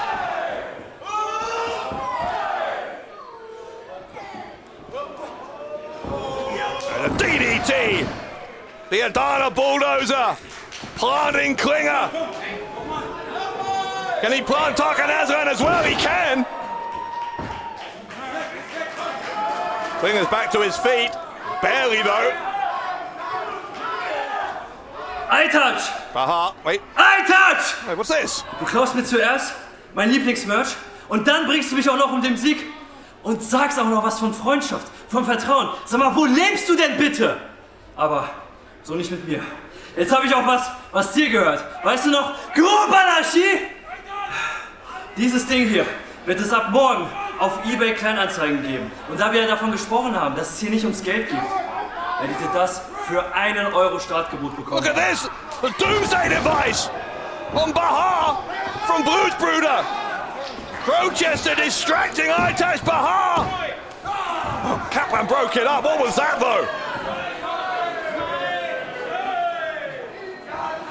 Crowchester and this ongoing rivalry, this ongoing disagreement about money, about merchandise with Aytac, Bahar, almost costing Bahar the tag team titles. Clothesline from Kaplan. Thank God Jim Kaplan was there to break up the pin. That would have been a very inauspicious way to lose the tag titles. Kaplan dropping Aslan on his knees, but I'm not sure if Aslan is Aslan the legal man. He needs to get Klinger. He's got to get Klinger. He couldn't get it because Klinger countered. Klinger countered in midair. John Klinger with a sharpshooter. Aytac, Bahar is nowhere to be seen. Ali Aslan trying to get Jim Kaplan. Oh, and then the bell rings. The submission. Und hier sind die Sieger. Durch Aufgabe, the winners via submission und damit neue German Wrestling Federation Tag Team Champions, the new German Wrestling Federation Tag Team Champions aus Deutschland, die Blutsbrüder, Tarkan Aslan und sein Tag Team Partner, schon Bad Bones Klinger. There is something strange going on here. Jim Kaplan is absolutely adamant that he didn't tap out. I didn't see him tap. Maybe the referee heard him verbally submit, but Kaplan is absolutely determined here that he didn't submit. Wrestling Federation Tag Team Champions, schon Bad Bones Klinger, Tarkan Aslan, die Blutsbrüder. Well, the main story here, I guess, is that for the second time, this Blutsbrüder combination of John Barbones, Klinger and Tarkan Aslan are the GWF Tag Team Champions, but you've got to say, controversy reigning here in Kreuzberg. First of all, that interference via video from Crowchester that nearly cost Bahar the match. And then Kaplan apparently tapping out to the sharpshooter, but saying he did nothing of the sort.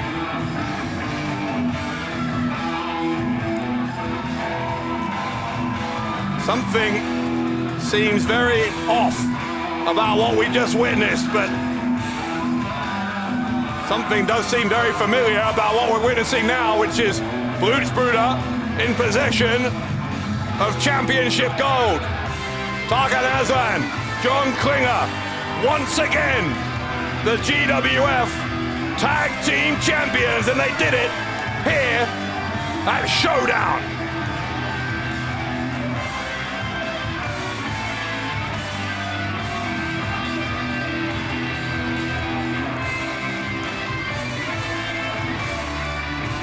Congratulations, herzlichen Glückwunsch an die neuen German Wrestling Federation Tag Team Champions. Tarkan, Aslan, John, Bones, Klinger, die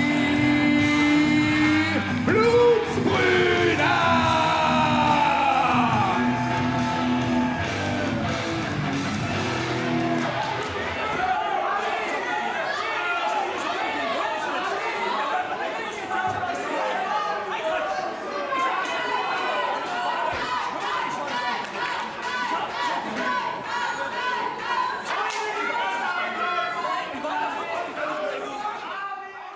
Wenn ihr soweit seid mit dem nächsten Match, es ist angesetzt auf einen Fall auf dem Weg zum Ring.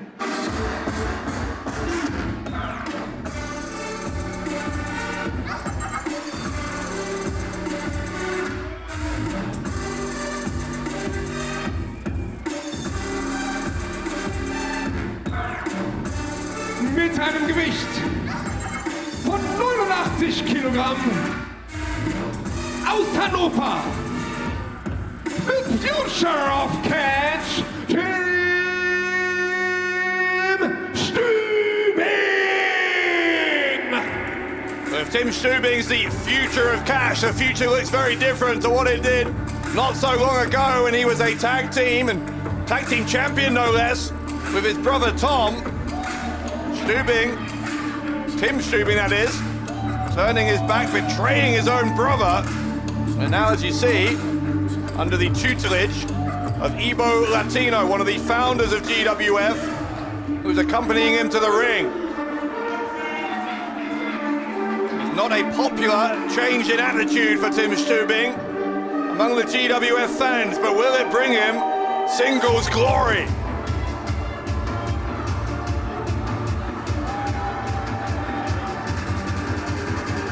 Aus Hannover, the future of catch, Tim Stübing! Everything about him, the way he's carrying himself, his interactions with the crowd, completely night and day.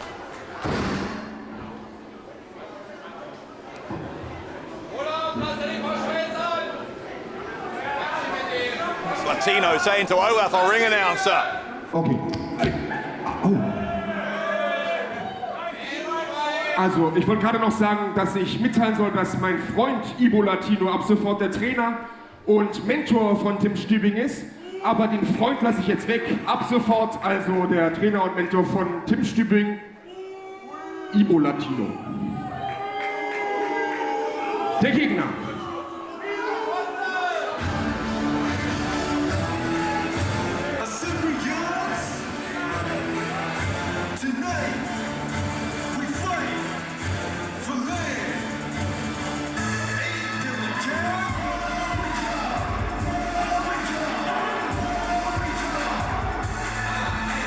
Mit einem Gewicht von 115 Kilogramm aus München, Boris Pain! in quantity, Boris Payne. He looks like a hell of a physical specimen. He's going to be quite a challenge, you got to think, for Tim Stübing. Plenty of energy in Boris Payne.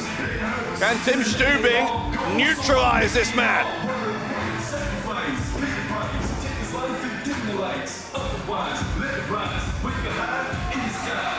Stübing with a new focus, with Evo Latino as his mentor.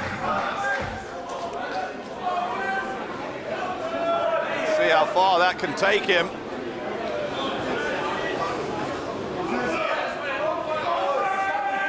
Boris Payne is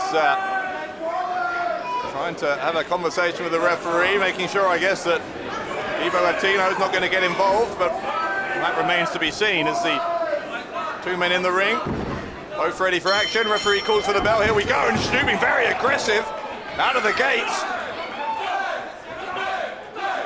Putting back into the corner. Payne uses his power to push Stübing away, gets the elbow up. Clothesline from Boris Payne. There is a lot of power behind these strikes from Payne. And Tilden well backbreaker. Impressive stuff from Payne. This isn't the start that Evo Latino would have wanted for his protege. Latino's already getting involved. He's up on the ring apron, causing a distraction. Stübing's going to try and take advantage, and does so. Hurricane Rana sends Payne face first into the middle turnbuckle. Here comes Stübing with a drop kick in the corner, right to the face of Payne. Stübing went for the pin, got a 1 count. But already Evo Latino proving to be something of a difference maker when it comes to Tim Stübing. And let's not underestimate the horror of what Tim Stübing did, turning against his own brother. Tim and Tom, the Stübing brothers, were GWF Tag Team Champions. They had a bright future ahead of them as a team. But Tim Stübing's ambition as he hits that drop kick, goes for the pin. It's another 2 count. That ambition was too much to be contained. He'd even betray his own family to get ahead. That's the kind of person we're talking about. Another hook of the leg and another 2 count. Boris Payne had an impressive start here, but he needs to find a way to stay in this one with Stübing. Whatever you might think of Stübing, there is a new determination, a new focus to his in-ring style, no doubt about that. There's a self-confidence as well. We've seen him posing, there he is again. A few times. Carrying himself in a way that suggests very strongly that he sees himself as a future champion. Boris Payne, though, has Stübing in the corner, and this might knock a bit of humility into Stübing.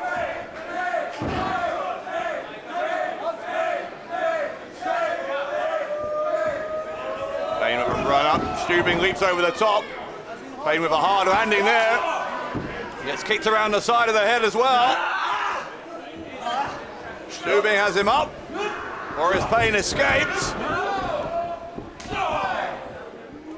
Got him up once more in that fireman's carry. Stübing drops the back of the head on the knee. Says that's all. Is he right? No, he's not. Kick out on 2.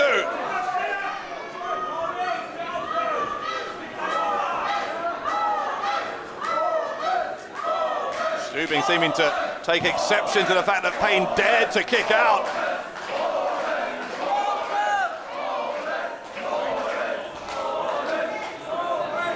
Stübing looking for the suplex, can't get it. Payne keeps himself grounded. Stübing gets thrown away, slapped across the face. Payne with a chop, back Stübing into the corner. Another chop. Payne takes a run up, avalanche in the corner. Evo Latino trying to complain to the ref. I'm not sure what about, because Boris Payne quite legitimately taking charge here. There's a diving headbutt.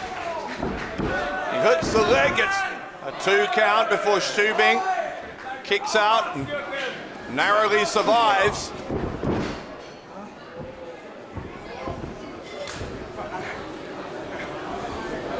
Payne looking once more to find a way to keep Stübing down. Couldn't do it. Maybe he'll do it here. Spine buster. That might well keep him down. Payne hooks the leg. Payne for the victory, but Stübing, impressively, you'd have to say, kicked out of the spine buster.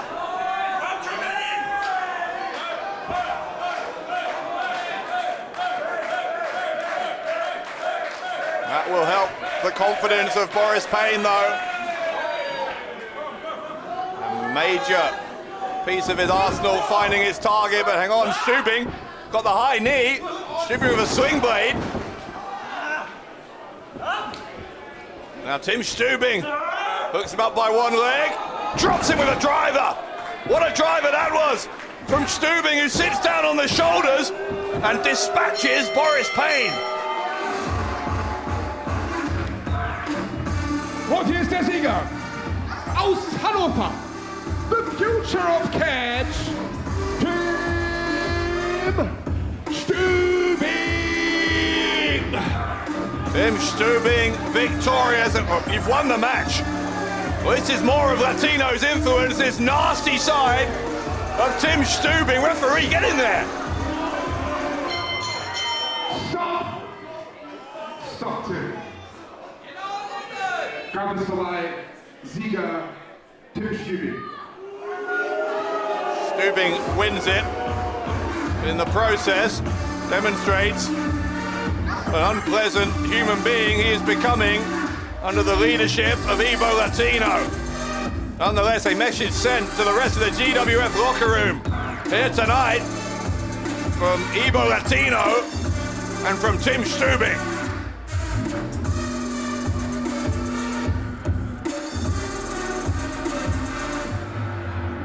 Das nächste Match ist ein Ladies-Match, angesetzt auf einen Fall. Und es geht um den German Wrestling Federation Women's Championship. Auf dem Weg zum Ring.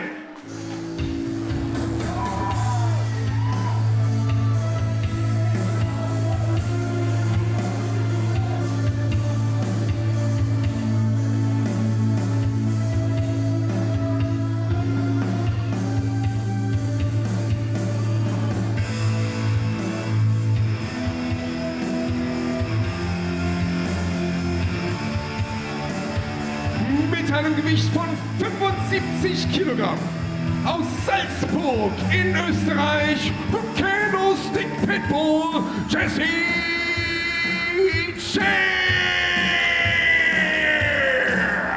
161 days, that is how long Jessy J was the women's champion before losing it to her opponent here tonight, back at Rising Heat in June.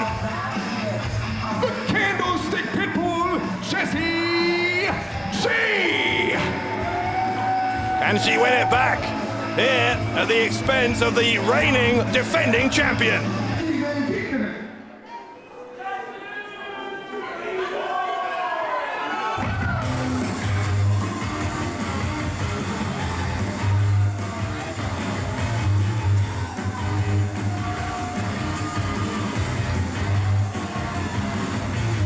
Mit einem Gewicht von 60 Kilogramm aus Straßburg in Frankreich, German Wrestling Federation Women's Champion, the Giant Killer, Mila Smidt!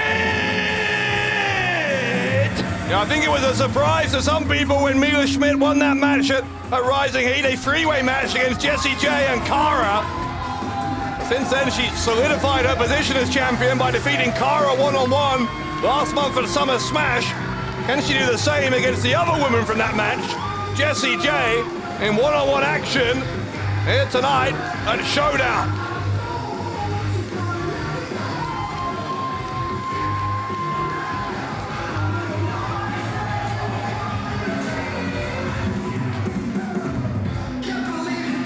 Jessy J The former champion looking focused.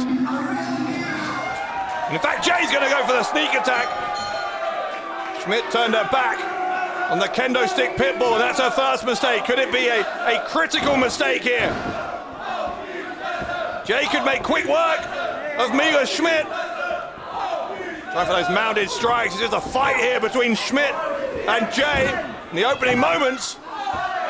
Smidt tried for a pin, got a 1 count. Trying to hook, I think, trying to hook Jessy J into a half crab maybe. In the end, though, cartwheeled out did Smidt, and then a drop toe hold.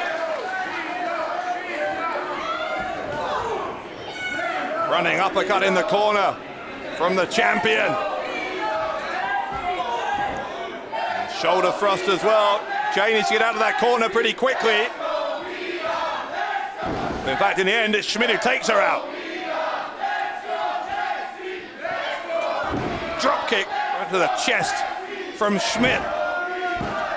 Cover on, kick out on 2 by Jessy J. You can hear kind of a split crowd here in terms of their support. That nearly half-year reign of Jessy J certainly won her some fans. And Smidt goes over the top into the neck breaker. Will look to get the pin here and gets a 2. It's the 4th of 5 championship matches tonight. World title match coming up next, our main event. Toni Harting defending against his former tag team partner, Michael Schenkenberg. Not before we settle this piece of business. Jessy J hoping to settle it very quickly in her favor. Next time we're with you in Festal Kreuzberg, by the way, next month, September 25th, the annual Battlefield match.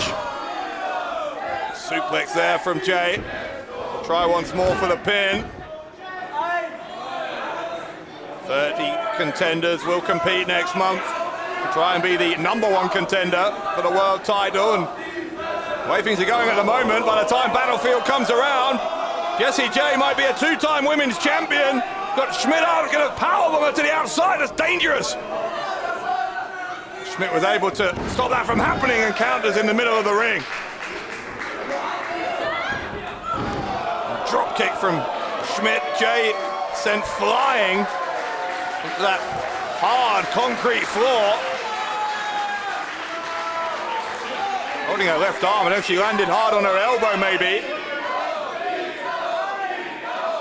The trauma to the whole body when you land on cold, hard concrete like that really will do some damage, and it'll do it quickly. This might do some damage as well. Here comes Mila Smidt with a somersault dive.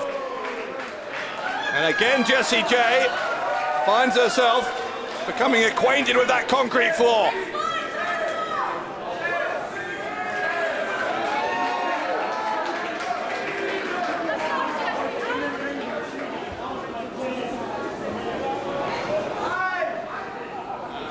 Smidt picking up Jay, trying to send him into the ring post. Well, that backfired. Champion is the one who goes head first into the steel.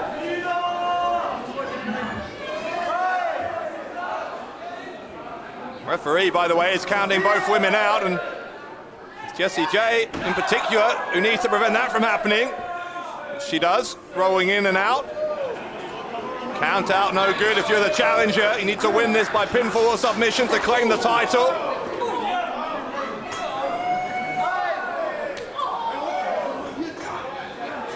Smidt taking a seat here, involuntarily.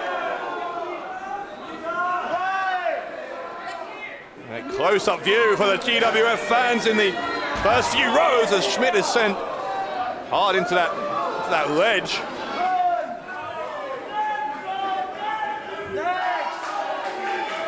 Jessy J staring almost incredulously at the referee. She rolls again in and out to once more reset the count.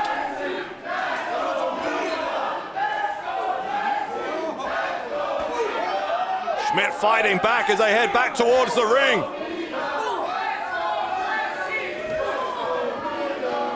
Smidt sent into the ring, and now Jessy J again glaring at the referee. Some sign language there. She's going to try and suplex her on the concrete. Smidt blocking. Mila Smidt knows she can't allow that to happen. And in fact, it's Jessy J who gets suplexed on that hard floor. That's the third time by my count that Jessy J has hit the concrete.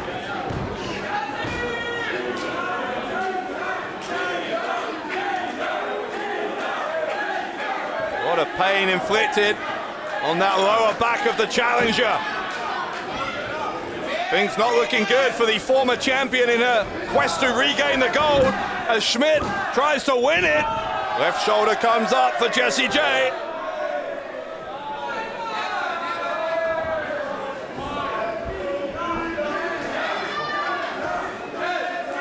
Smidt, though, is lining up the challenger. Jay, I think, has seen her, but can't do anything about it. Yes, she can. She moves out of the way. The super kick clips the knee, that right knee of Mila Smidt.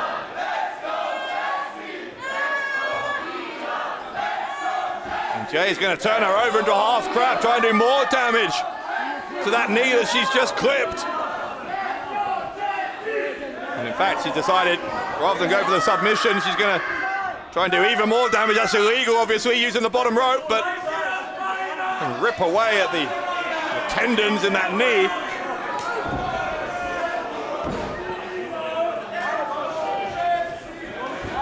Jay with that Kendo stick pitbull nickname, being pitbull-like in her tenacity, in her determination to go after that right leg, just smashing it there into the ring post.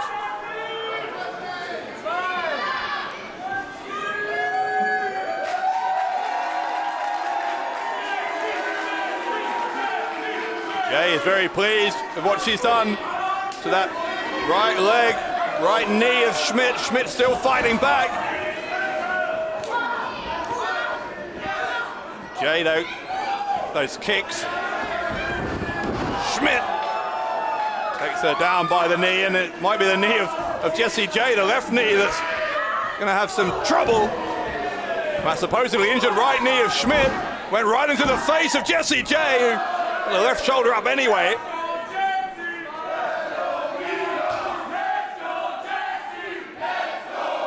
You see Smidt trying to strike her own right knee to get some feeling back, get some blood circulating. Crowd here, so raucous, so loud in the German capital.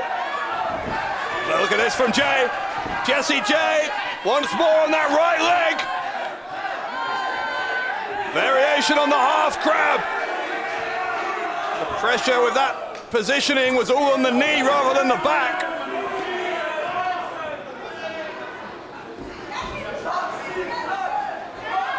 I think she's going to go for a full Boston crab, and now the pressure is on the back as well as the knees. A lower back of Mila Smidt, feeling the pain. She's going to try and get to the corner. She's able to actually send Jessy J into the corner. Smidt barely able to stand on that right leg though. The German suplex from the champion. That took some grit to do that. The weak right leg, and to do it again, even more so. Mila Smidt digging deep here against Jessy J.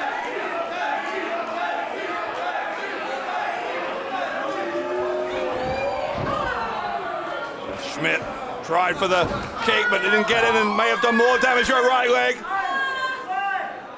Smidt almost having a knee wrenched out of the rest of her leg. It's difficult to watch here what Jay is doing. He's going to pick her up for the power bomb.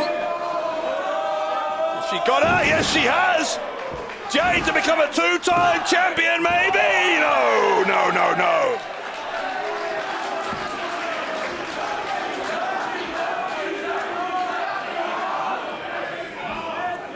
Jessy J thought she had just regained the gold.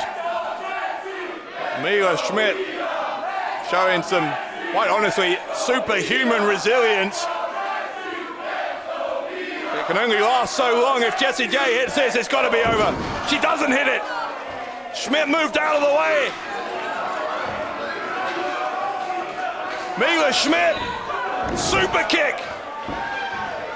And Jay had enough left to know she needed to roll under the bottom rope, prevent herself from being pinned.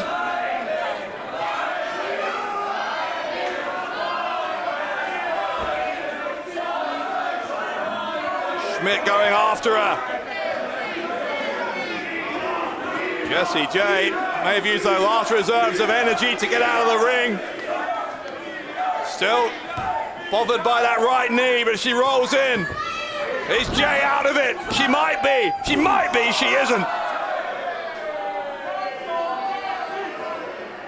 Schmidt will test that hypothesis again, another 2 count. Again, not a 3 count though.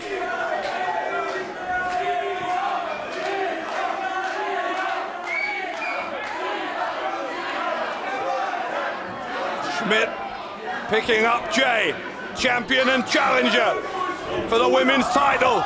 Inside cradle from Jay. Inside cradle took Schmidt by surprise. Got a 2.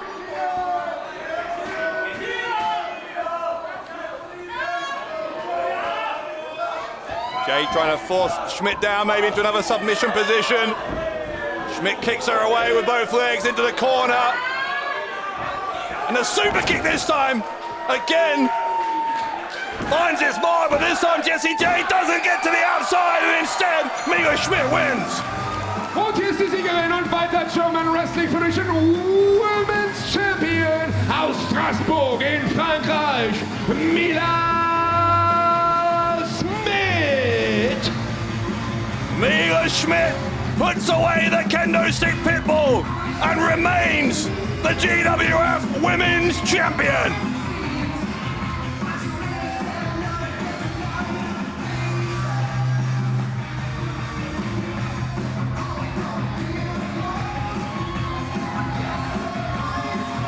Die Siegerin und weiter German Wrestling Federation Women's Champion aus Frankreich. Congratulations, Mila Smidt. I'll tell you what, Mila Smidt had to dig deep for that one, but that's exactly what she did. And Smidt able to retain the women's title against Jessie J. Well, coming up next, our main event is a towel match for the World Championship. Former tag team partners collide. Schenkenberg and Harting up next.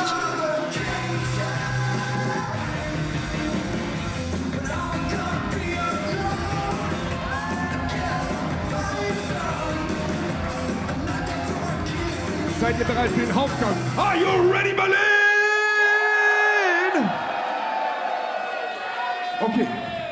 Dann geht es jetzt hier gleich um den Weltmeistertitel, aber bevor hier jetzt gleich die Entscheidung fällt, wer World Champion wird oder bleibt, möchte ich gerne noch ganz kurz Hallo sagen und freue mich, dass er heute Abend hier ist, nach langer Zeit mal wieder ein echter Europameister und Olympiasieger in der Disziplin Quiz. Ja, herzlich willkommen von Gefragt gejagt, Sebastian Klussmann. Schön, dass er da ist, der Jäger, jeden Abend 18 Uhr in der ARD. Einschalten, dabei sehen, Wrestling-Fan und hier immer gerne dabei. Sebastian Klussmann, wunderbar. Er ist hier und jetzt gleich der World Champion, der alte oder der neue. Wir werden es sehen. In einem Handtuchmatch. Das bedeutet, der Sieg in diesem Kampf wird nicht errungen durch normalerweise Pinfall oder Aufgabe, auch nicht Disqualifikation, nein. Der Sieg wird nur errungen, wenn der Partner, der Sekundant eines Wrestlers ein Handtuch in den Ring wirft. Also wie man das beim Wrestling oder beim Boxen früher kannte, wenn der Trainer in der Ecke steht und das Handtuch wirft, dann heißt das, mein Schüler gibt auf, es ist vorbei, verloren. So ist es hier auch. Das heißt, der Herausforderer und der Weltmeister haben einen Sekundanten und wenn das Handtuch fällt, ist der Titel verloren. Berlin. Hier kommt der Herausforderer um den German Wrestling Federation World Championship.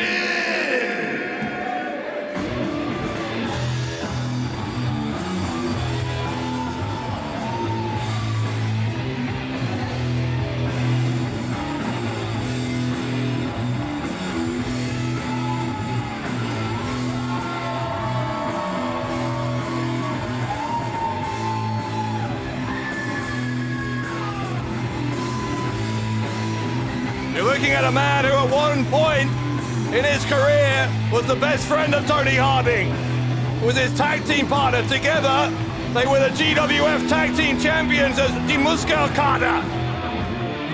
But then Harting stabbed Schenkenberg in the back, climbed over him to reach the top. 98 Kilogramm. And Schenkenberg wants revenge. Aus Hamburg, der Herausforderer. Unlimited Power. Michael Schenkenberg.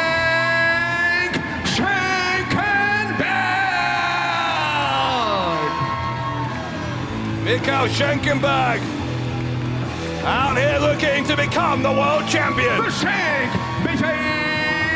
Schenkenberg.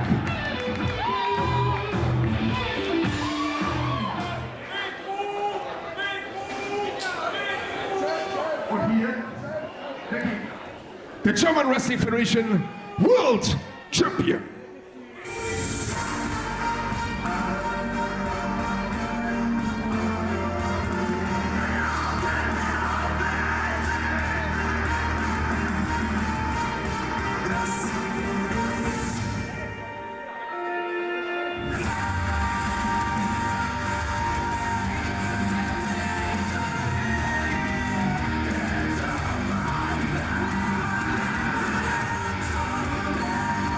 Auf dem Weg zum Ring. In Begleitung seines Sekundanten und heutigen Handtuchträgers Big Nick.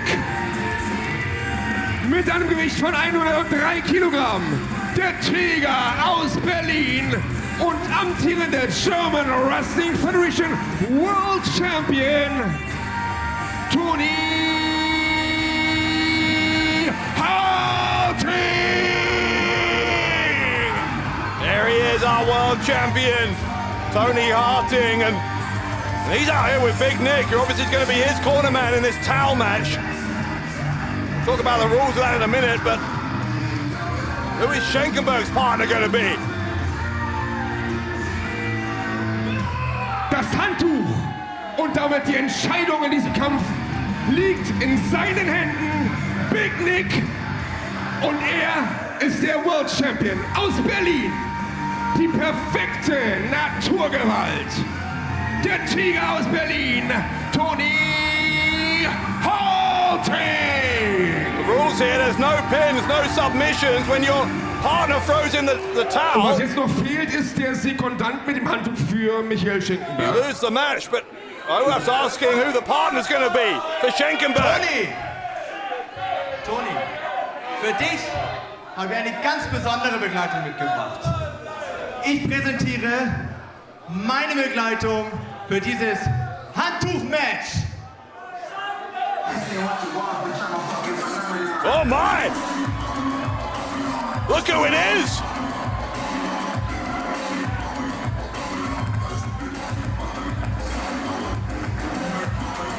Der Sekundant und Handtuchträger in diesem Titelkampf aus Berlin, Ronaldo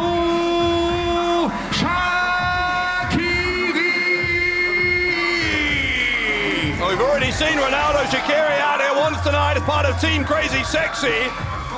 He's going to be the corner man here for Michael Schenkenberg. So now we know.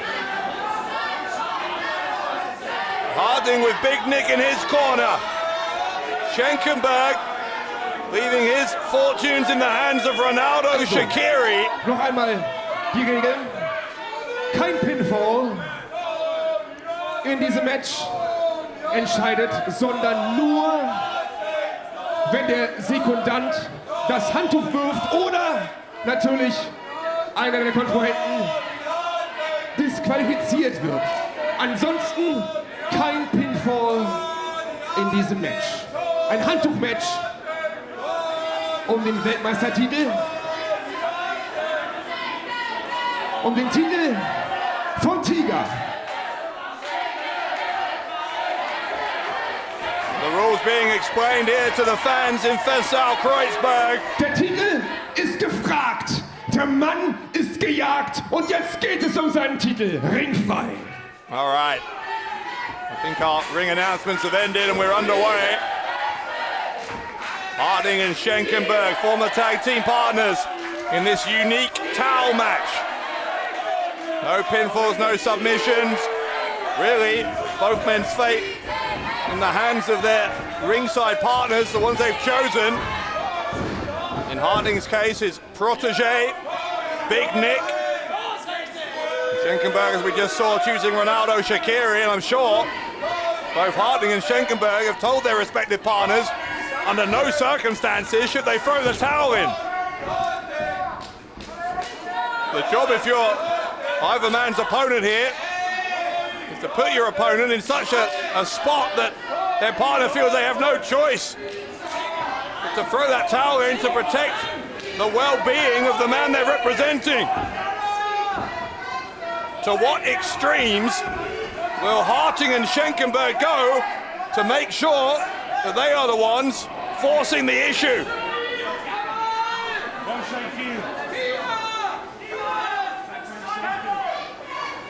As I said, collectively as Die Muskelkater, they were tag team champions here in GWF. And it feels like a lifetime ago now as Harting gets scooped up by Schenkenberg. Sends him up to the ropes, goes trying for a backdrop, but instead Schenkenberg looking for the sunset flip. Of course, it wouldn't matter because pinfalls don't count.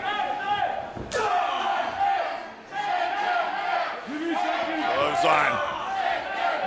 Another one. Both men go to the ropes. Both men shoulder block each other and both go down.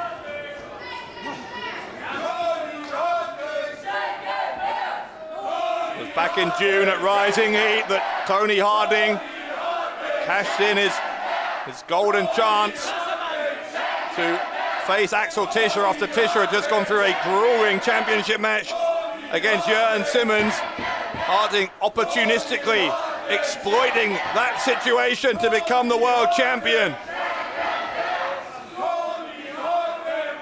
Since then, we've seen Harting defeat Senza Volto last month at Summer Smash, after which Schenkenberg came back, a ghost from the past of Toni Harting, to issue this challenge for this match tonight, our main event.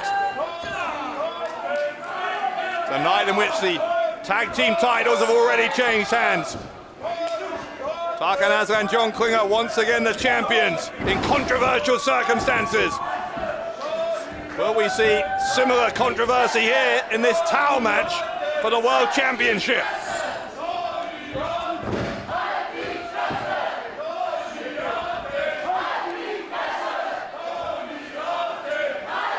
Schenkenberg with a snapmare takedown on Harting. Both men mirroring what each other is doing. Shows you just how well they know each other, just how evenly matched they are as well. Of course, Harting often has the advantage of having Big Nick in his corner, but you wonder whether that advantage is neutralized tonight by the presence of Ronaldo Shaqiri.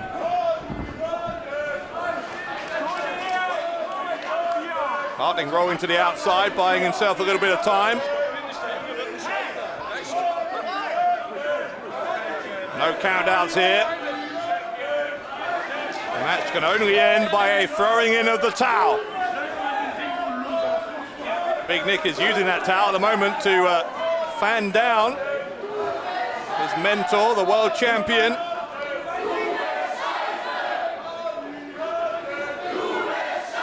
Harting previously, after breaking out on his own from Die Muskelkater, a lengthy Berlin title reign as well, so he's held all of the big three in terms of men's championships here in GWF, the world title, Berlin title, tag team title. Schenkenberg would like nothing more than to take that world title off of his hands here. Backdrop from the champion though. Kick low down into the shin. Knee right into the top of the chest, may have even hit the jaw, I think. Schenkenberg shaking his finger, shaking his head. And Harting turning around, I think a little bit surprised to see Schenkenberg standing tall. Shoulder block from Schenkenberg, and another one.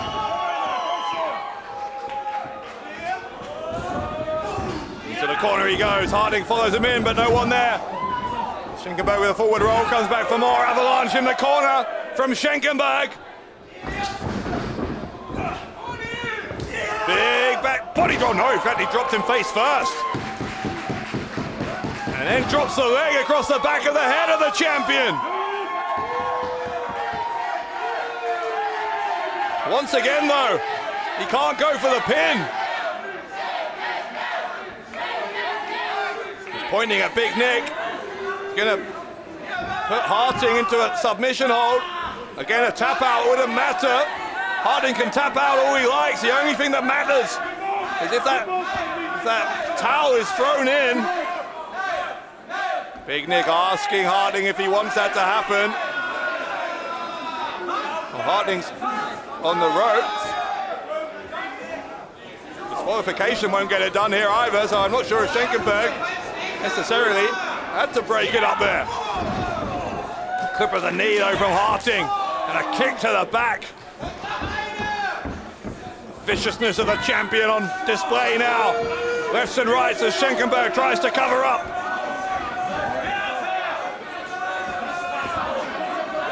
Shaqiri on the apron,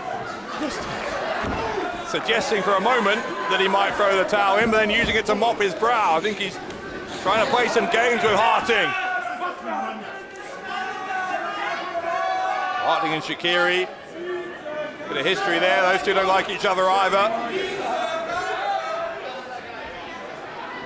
I have no doubt that Shaqiri didn't need asking twice to come out here and to support Schenkenberg against Harting, but Harting now applying the nerve hold. Big Nick screaming at Shaqiri, trying to goad him into throwing in the towel.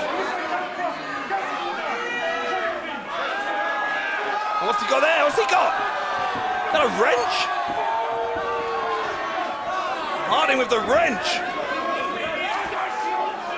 Taking it deep into the neck. God knows what damage that might have done.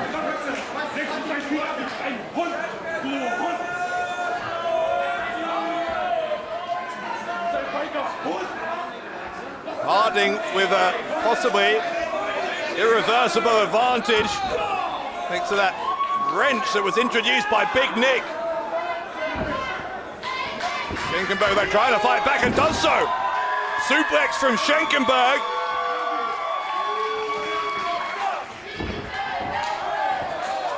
Bicycle kick from the challenger. Tilden Whirl. I'm going to say backbreaker, but it was really the back of the neck that landed on the knee of Schenkenberg.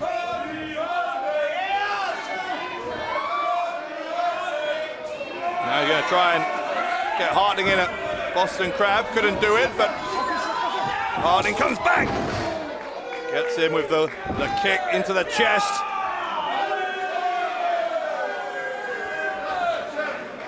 Harting and Schenkenberg, a friendship that has well and truly unraveled since those glory days of Die Muskelkater.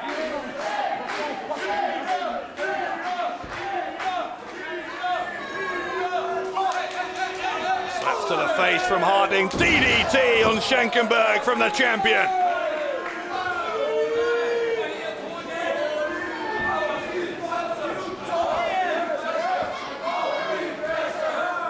Toni Harting pointing in the direction of Schenkenberg. Schenkenberg gets the boot up. Harting though, overhead belly to belly from the champion.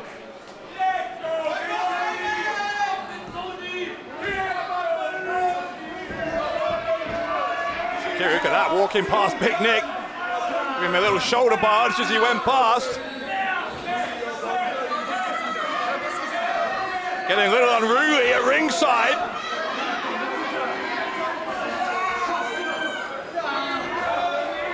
Look at this. Big Nick's got that wrench in again. Sliding in the wrench. Shaqiri distracting the referee. Now Schenkenberg's got hold of the wrench. That wasn't part of the plan. Harting begging off.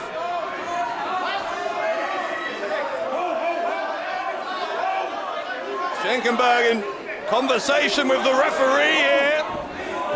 Harting's up to his feet. Referee taking the wrench away. Spinning kick attempt from Harting. Clothesline.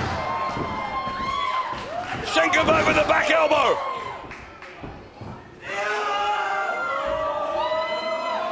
A body slam from Schenkenberg.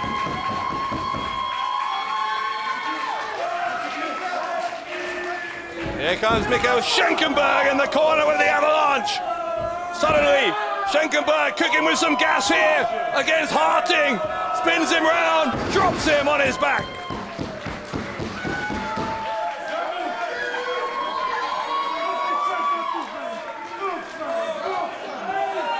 Toni Harting in trouble against Schenkenberg. Big Nick still clasping that towel with both hands. No sign of him throwing it in yet.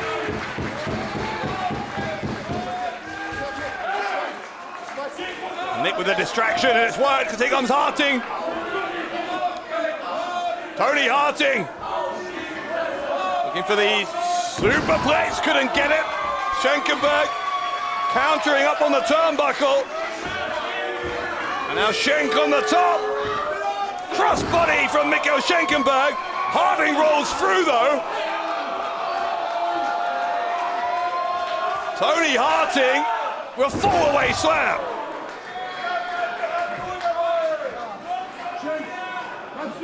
Once more, he can't go for the pin. Schenkenberg telling Shaqiri very clearly not to even think about throwing that towel in.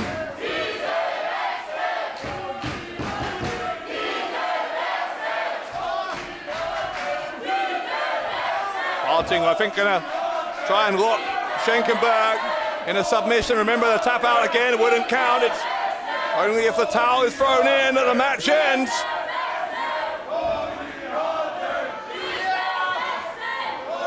Boston Crab now though. That is a submission hold. And that's gonna test the resolve of Big Nick. If Harting can get the taunt on that Boston Crab. And it's a tap out, the tap out. Under normal circumstances, Schenkenberg would have just won the world title. When he thinks he has, but members of the audience reminding Schenkenberg that doesn't count, the tap out doesn't matter. Big Nick didn't throw the towel in, so the match continues. The kick from Harting amidst the confusion.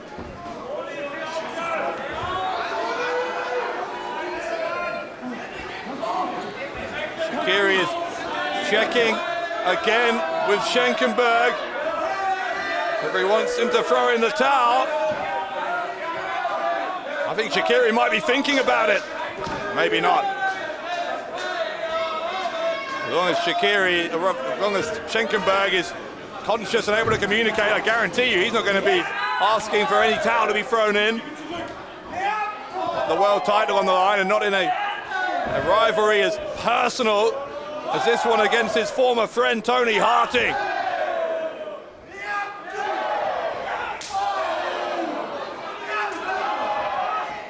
Harting with a kick to the thigh, Schenkenberg firing back with shots to the side of the head.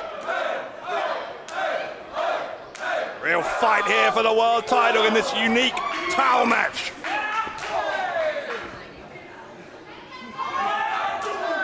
Men trying to clothesline each other down. Neither man will go down. Now they both go down. Well, now what? Harting and Schenkenberg both down. Shaqiri again checking with Schenkenberg. Schenkenberg was the first up. Harting goes for a clothesline. And now they clothesline each other down. Once more, both men down.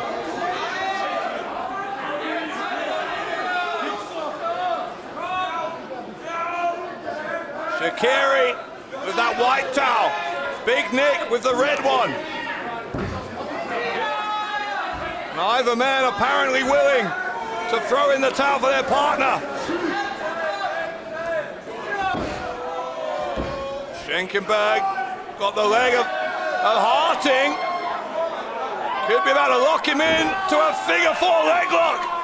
Right in the middle of the ring. Look at Big Nick, he's thinking about it. Harting turns it over, Schenkenberg. Now it's Schenkenberg who's in agony. That reversed the pressure. Now it's Shaqiri's turn to ask his partner if he wants that towel thrown in.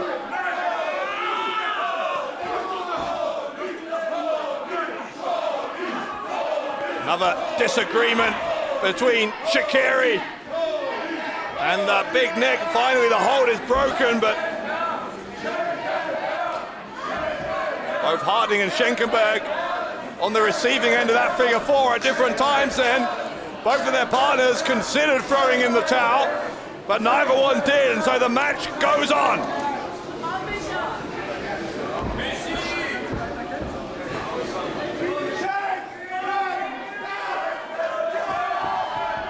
Schenkenberg goes into the ref. Schenkenberg accidentally collided with the ref. Harting moved out of the way.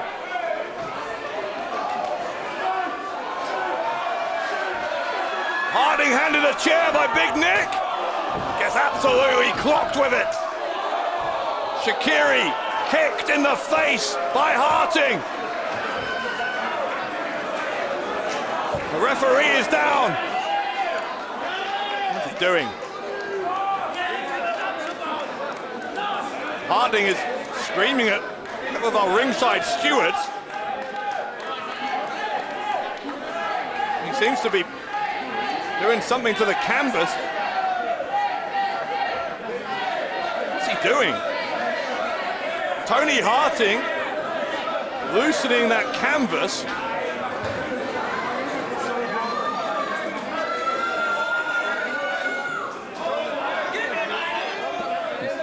Undoing those fastenings. I've got no earthly idea what the plan is here. Well, they're exposing some of that very narrow padding underneath the canvas, but after that, as you can see, it's just wood. There's squares of padding. The only thing protecting the wrestlers from the hard wood underneath. Here comes Shaqiri. Harting trying to throw the padding at him. The spear from Shaqiri. Well, the ring is a mess. Here's Big Nick. Shaqiri's going to get picked up by Big Nick. Pushes him away. A big boot, though. Now Big Nick, choke slam. On the canvas. That was a part of the ring that still has canvas on it.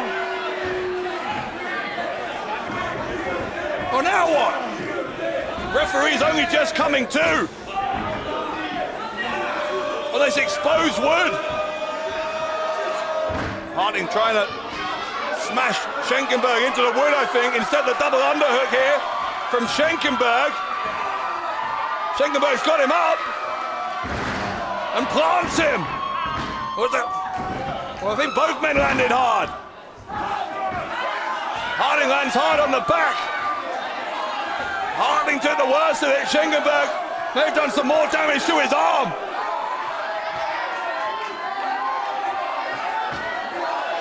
Big Nick's thinking about it.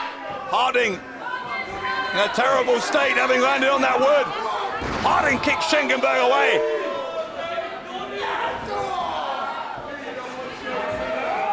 Corner now, in the area of the ring that does still have padded canvas. Not that the canvas really makes much difference if you land on it from this high up.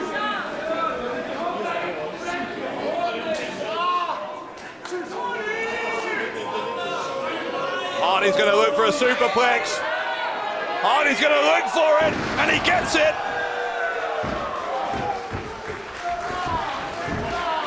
Schenkenberg writhing in pain. Now Harting's going to try and choke him out. Harting trying to choke him out. Harting maybe putting Schenkenberg to sleep here. Shaqiri's got to think about throwing in the towel, but Shaqiri's out of it.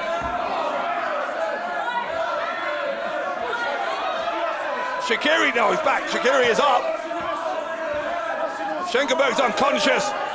Shaqiri, I'm not sure Shaqiri has a choice. Schenkenberg's out, and yeah, Shaqiri had to. He had to. Harting retains.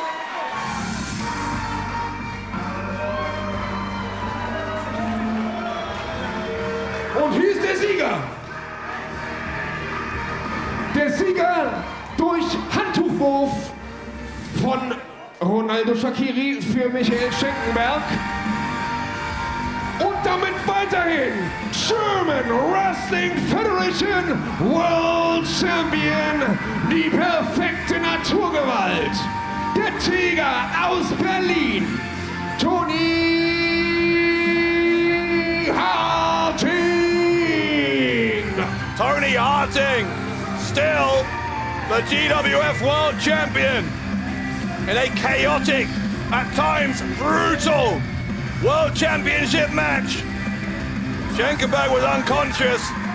Shaqiri, as his friend, had to do what was right for his long-term well-being. And as a result, well, you see the result. Toni Harting is still the champion. Ist der Tiger aus Berlin. Er ist German Wrestling Federation weiterhin. Er ist die Nummer 1. Er ist der Beste. Wenn ich dich unterbrechen darf. Der Beste in ganz Europa. Ich habe euren Liebling Axel Tischer kaputt gemacht. Ups. Ich habe Cinta Volto zerschlagen. Und jetzt mein Best Buddy Michael Schenkenberg. Oh, hold on.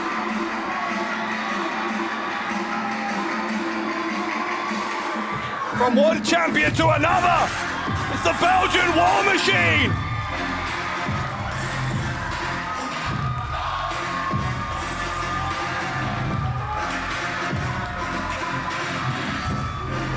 What is Vecchio doing out here?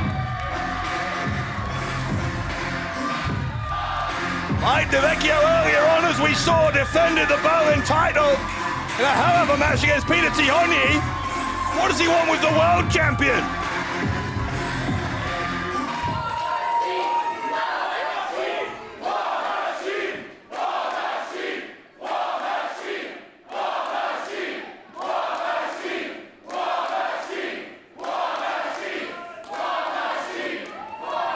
Hey, Toni, do you remember me?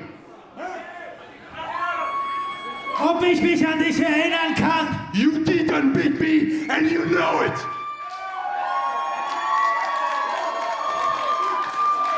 Du willst kämpfen? Ja. Ja. Shut up. You against me for the title, and I will become the first ever champ of the GWF, and you know it.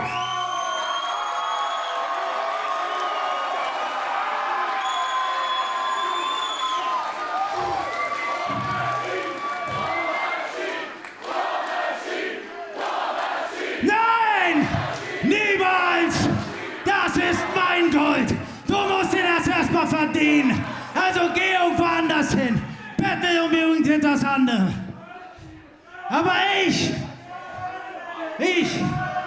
bin der Schwergewichtsweltmeister der German Wrestling Federation! Und nur ich entscheide, wer gegen mich eintritt! Und du bist es nicht! Well, wait a second. Look who's here.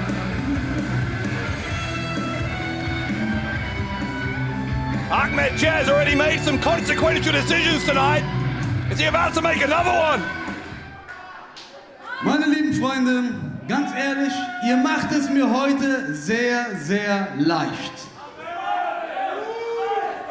Während ich hinten sitze und ganz entspannt mein Feierabend-Club-Mate trinke, bringt ihr mich auf die beste Idee, die wir nächste Show bringen können. Main Event. Mike Vecchio gegen Toni Harting um den German Wrestling Federation World Title. Und bevor ich es vergesse, die Tickets sind ab jetzt online. Also, viel Spaß. Ahmed Chair with a huge goal. The Vecchio laid out the challenge. Ahmed Chair accepted on the world champion's behalf. My God, it's gonna be champion versus champion. A battlefield. Catchsaal Kreuzberg, Berlin. World Championship Match. Mike Vecchio gegen den Tiger aus Berlin, Toni Harting. Und der bleibt bis dahin World Champion, die Nummer 1. Now you heard it from our ring announcer. Toni. A battlefield. September 25th here in Vecchio, Kreuzberg. Harting defends the world title against Mike Vecchio, the Belgian War Machine.